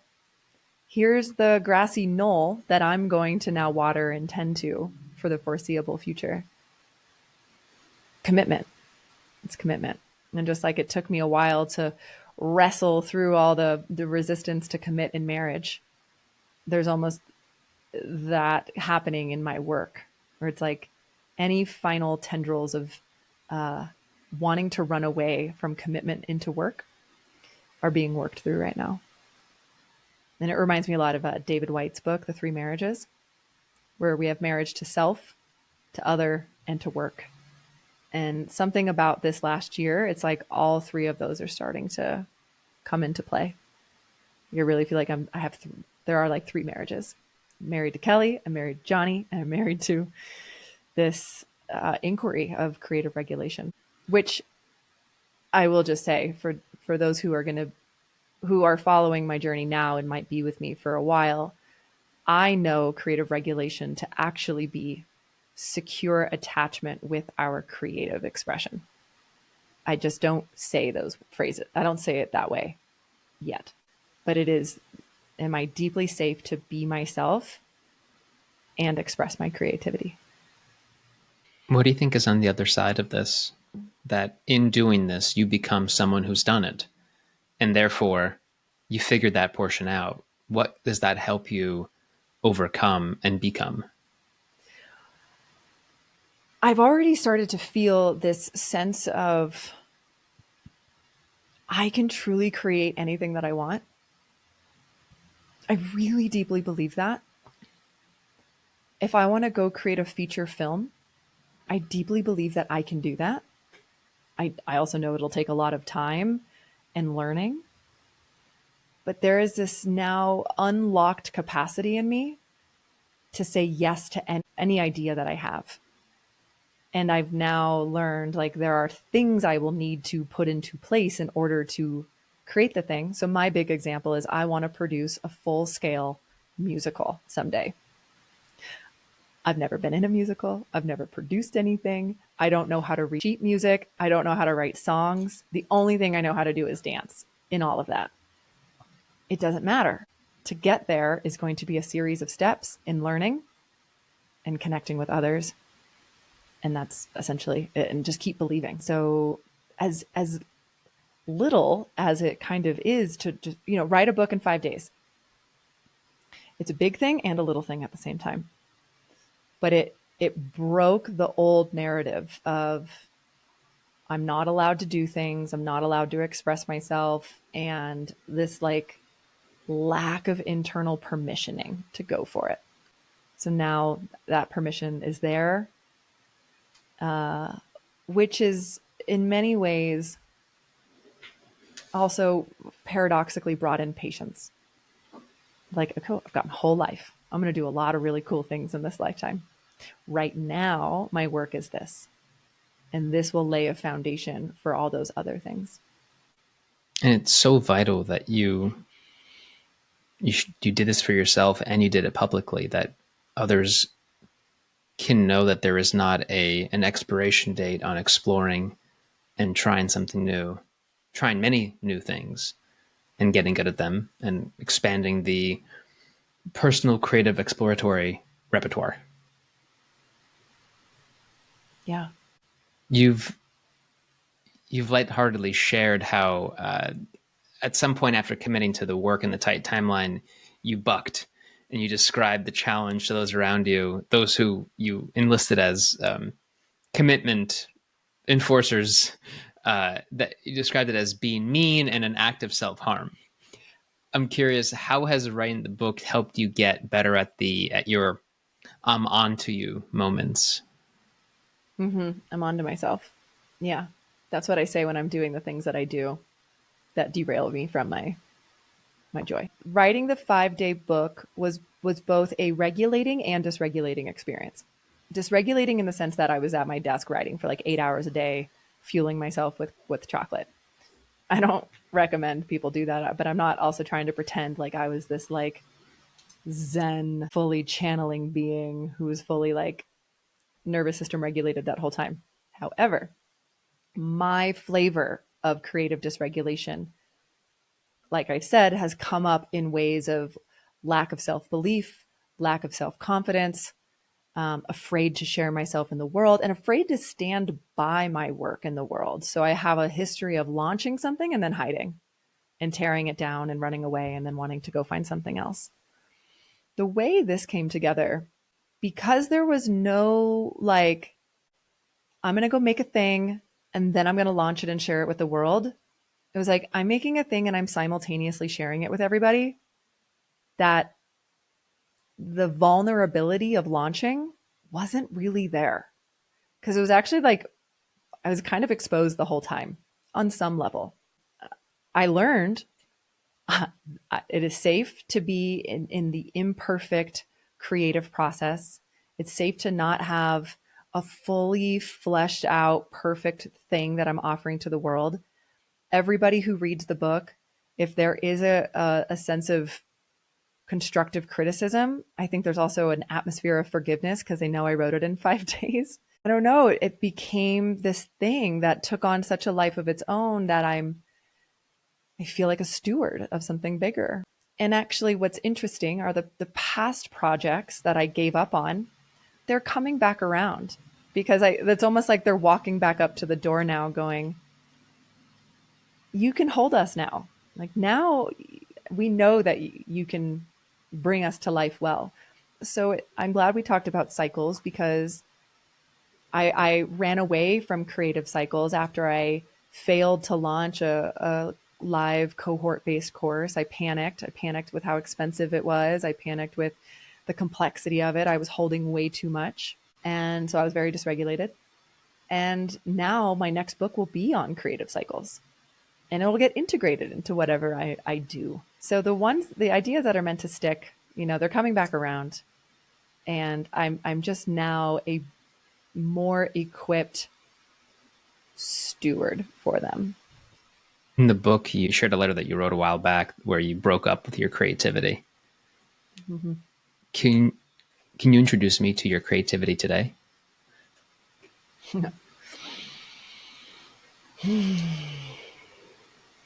My creativity is like a cackling witch riding her broom in the midnight skies, dropping little sachets of dreams into my mind that sparkle and illuminate new possibilities of paths forward. She's like my best friend who squeezes into my computer chair with me, guiding my fingers on my keyboard and my mouse, whispering, try this, into my ear. She's like the rising summer sun that warms my skin while I sit outside and drink my coffee in the morning. Always returning, always burning through anything that gets in the way. She's perfect. She's alive. She's vibrant. She's full of amazing ideas. And she is too more patient now. So instead of drinking out of a fire hose, I just get just the right next idea at the right time. Together, it's way more manageable. And she's laughing at how I broke up with her. She ultimately knows what I was doing was breaking up with certain parts of myself, certain old ways of being. But I've always been in devotion to her.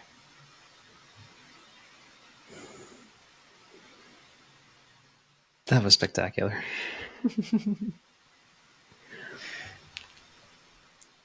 You mentioned being a steward of creativity, steward of this project for others.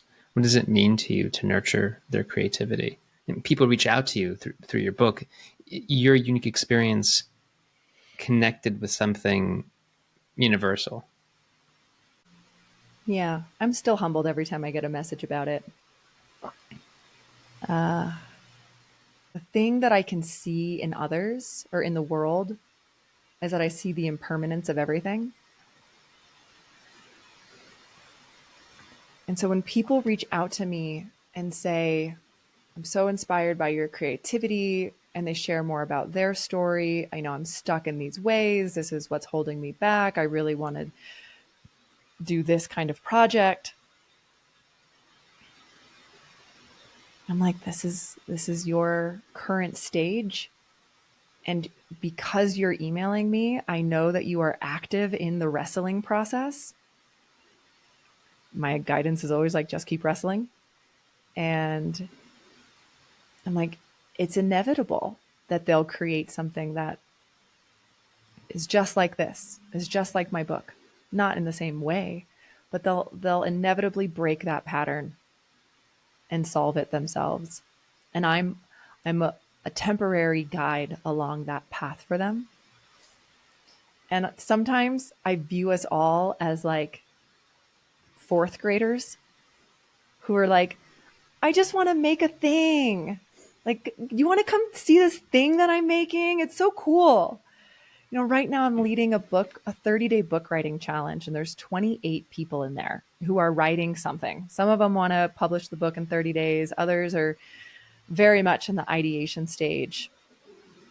And there is time for constructive feedback, and there is time to help them like improve it and mature it.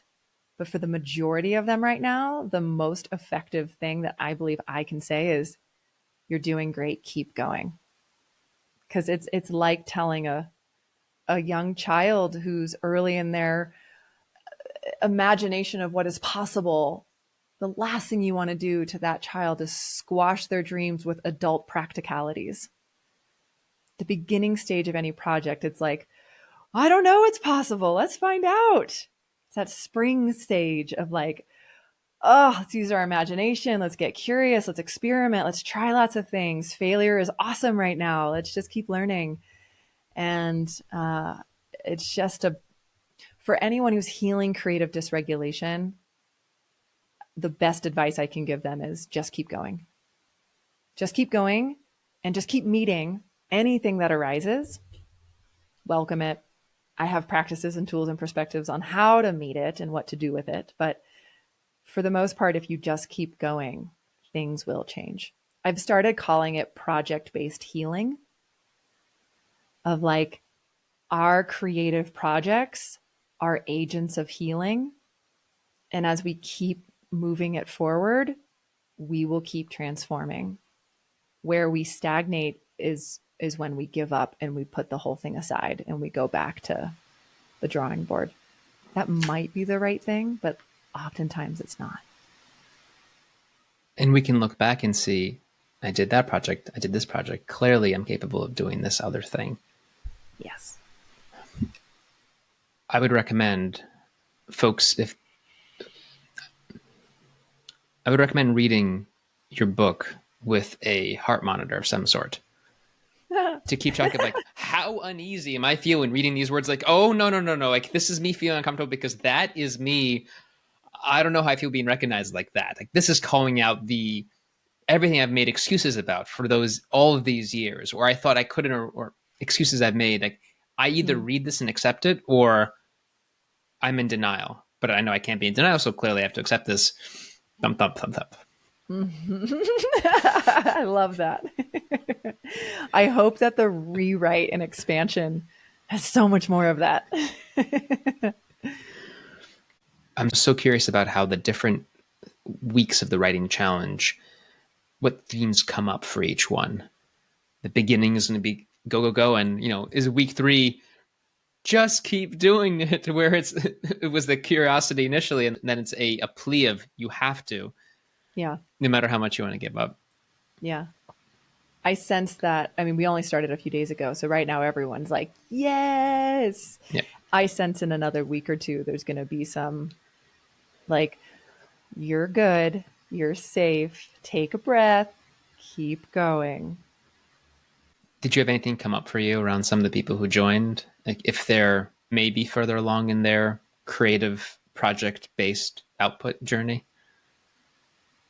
Some of them are for sure. Yeah. I mean, if I just look at like the external creative projects that they have put into the world or whatnot, there are definitely some that have done more than me. That's cool. I'm so inspired by all of them. One of them has been posting videos every single day of how his book, I mean, it's only a couple days so far, but he's been doing a daily video. And I'm like, damn, that is inspiring. I mean, I've created a container for us to engage in writing. I'm not saying that, oh, by no means am I saying that I'm the most prolific writer or the best writer. I mean, I wrote a book in 5 days. There's people here who've been writing their books for years. They arguably know a lot more than me. But maybe what I bring to the table is that I'm going to help you keep going and hold that pillar of belief that you can finish this, that this book does matter, and to trust yourself along the way. And the container is really designed to help work through any creative dysregulation as well. So even prolific creators have their own dysregulating things that arise, their own insecurities and whatnot. So yeah, I don't think I need to be significantly further along to help people. But I do have a unique angle and perspective to bring.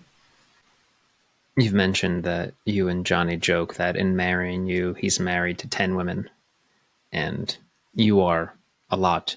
You've lived more lives before 35 than most do before 105. Who are all the people you've yet to be?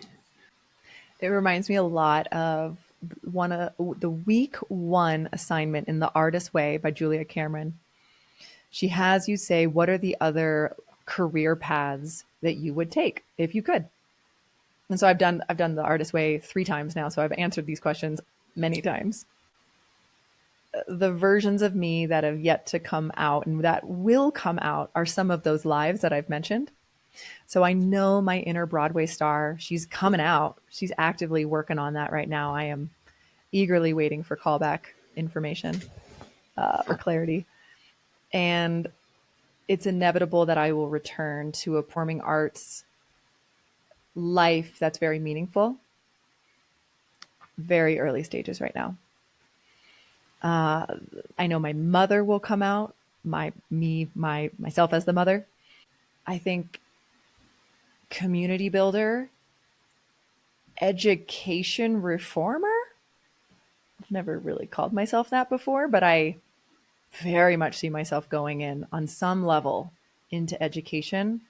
Again, probably instigated by my own children, but all of my inner work, I've done a lot around family, but I can also really point to the modern education system in creating the conditions for my disempowerment and for my dysregulation. So it's an arena I very much want to have some positive influence in. I see my poet coming back out someday. My crazy old lady who dyes her hair pink and throws confetti at people.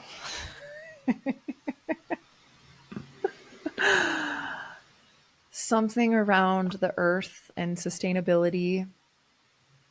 Such a big topic. I think I feel really intimidated by it, but even if it's tending to my own garden at home first and foremost, but yeah, earth stewardship will come out in a bigger way. And more teacher. I'm actually recognizing that in the container I've created right now is, a challenge host is really just, you can do it. Keep going. I can cheerlead. Yes, yes, I'm good at it. But I have a teacher in me who wants to come out. And so even though I didn't promise it to my challenge participants, I basically created a micro course of how to write a book. And I was like, I'm so excited to take you guys through this curriculum. It's not what they paid for. So it's totally optional, but I love putting curriculum together and taking people through a journey. And I know that I have some type of transformational experience, probably a handful, that I really can offer people that I haven't given myself permission to fully bring out into the world yet. And I just responded to a friend's tweet this morning of still feeling like I'm to some degree still in the spiritual closet, and the degree to which I've embraced esoteric healing practices. I've gone to psychic school. The ways that I've actually truly healed and transformed myself, I'm still a little scared of helping other people through those mechanisms. I still kind of promote more material-based mechanisms, science-backed mechanisms, when in my day-to-day reality, I'm doing stuff that I don't know how to explain through science. And so I feel the call to come out and share all of that more and find out how to express it. But I see myself, being more integrated and expressed in my own spiritual nature through my work.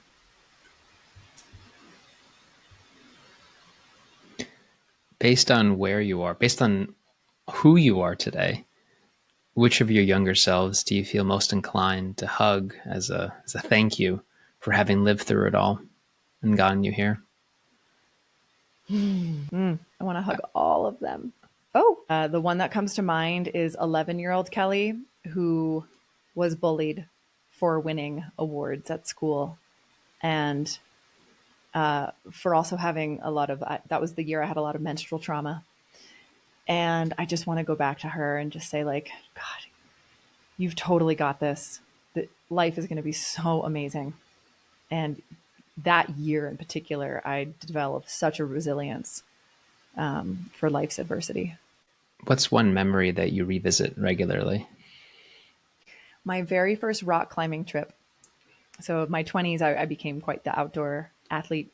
And my very first rock climbing trip was in Indian Creek, Utah, which anyone who's a climber will know that's a very intense place to take for your first rock climbing trip, because it's crack climbing and it's sandstone and it's an unforgiving desert, and it's so intense.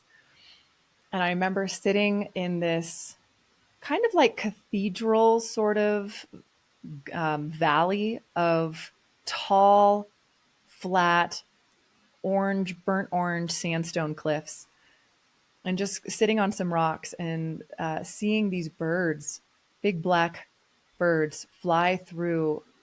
And because of the way the rocks were formed, they were so loud, I could hear the wings of these birds just echoing through this kind of cathedral setting. And I go back to that a lot. I just sit in those rocks in my head and look out at that expansive desert landscape. Deserts are one of my favorite environments. And remember those birds. It was such a awe-inspiring moment for me. What's something you're surprised didn't come up in conversation today? Tori. I'm very surprised that my double life in my 20s did not come up, because the topic is so relevant to some of the things we chatted about, and yet is an entirely different rabbit hole as well. It's one of the questions I cut. I was going to ask you about, now that you're planning this move out west to be on stage, going on stage means to you from this place compared to where you were then? Compared to when I was Tori? Yep. Okay. I feel like I just got to say for the listeners who were like, who's Tori? Tori was my stage name when I lived a double life as a stripper for 7 years in my 20s. That is a different stage. It wasn't a stage. It was the middle of living rooms at luxury Airbnb homes. So it was not a stage with lights and a curtain and all of that. So if anything, quote unquote, returning to the stage feels like actually going back closer towards childhood, where I was dancing and tap dancing and doing jazz dance on a physical stage. There's way more environmental similarities there. From a performance perspective, it's funny, at my callback last weekend, when I was nervous, I was like, gosh, Kelly, you have done the things that most people are the most terrified of. You've been naked in front of thousands of people, and you've sang in front of people, and you like public speaking.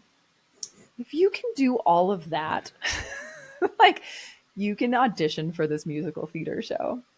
And so in some ways, Tori's with me as just this reminder of like the capacities I have inside of me to do hard things and to radiate my light in surprising situations. What's something you were hoping to share about your inner landscape? It's not that I wish we covered it, but I'm now realizing I want to cover it soon, as I want to share more about the internal practices I have to get myself into alignment, and that I feel like have truly helped me create such a magnificent and abundant life. Yeah, I'm ready to kind of reveal more about how I've gotten here. I look forward to that. One of the main areas of these conversational episodes is about people becoming fully themselves, the continuous process of that. And reflecting on this conversation, how do you feel about the person you're becoming? Yeah, I really love her. I'm so proud of her. I'm so excited to meet myself in another 10, 20, 30, 40 years. Because it only gets better. Is it Malcolm Gladwell's book, The Tipping Point? It is like somewhere along the personal development, healing, transformation path, there is a tipping point where it gets bright and wonderful on the other side. Not always. Like, there's obviously still going to be other things that come in, but more often than not, it is trending towards awesome. And so I feel like I'm on the other side. I've done that. I've tipped over, and yeah, I can't wait to meet the woman who helps people in the way she wants to help, grows a family the way I want to grow a family. Just keep developing myself in the qualities that I believe are the most generative for myself, my family, and the world. We started off with learning about where you find your silence. I'd like to give you the silence now, to have and or to fill. So the space is now yours. That's beautiful.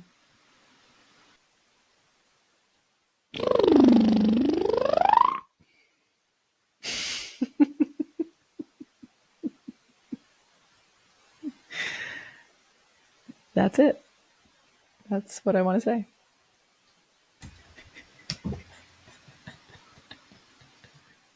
Perfect. Oh, thank you, Kelly. This was an absolute delight. Thank you, Mick. This was delightful. I feel like, I don't know the last time I've sat for a 4-hour conversation with someone. It's longer than the conversation with Johnny when we first were like, oh my God. And it was meandering and thoughtful and lovely. I'm so grateful I got to share about my dad. I've never cried on a podcast before. I loved it. I loved it. The full spectrum experience. Thank you for choosing me. I still am like, wow. And it's a beautiful, beautiful conversational vision that you're creating here.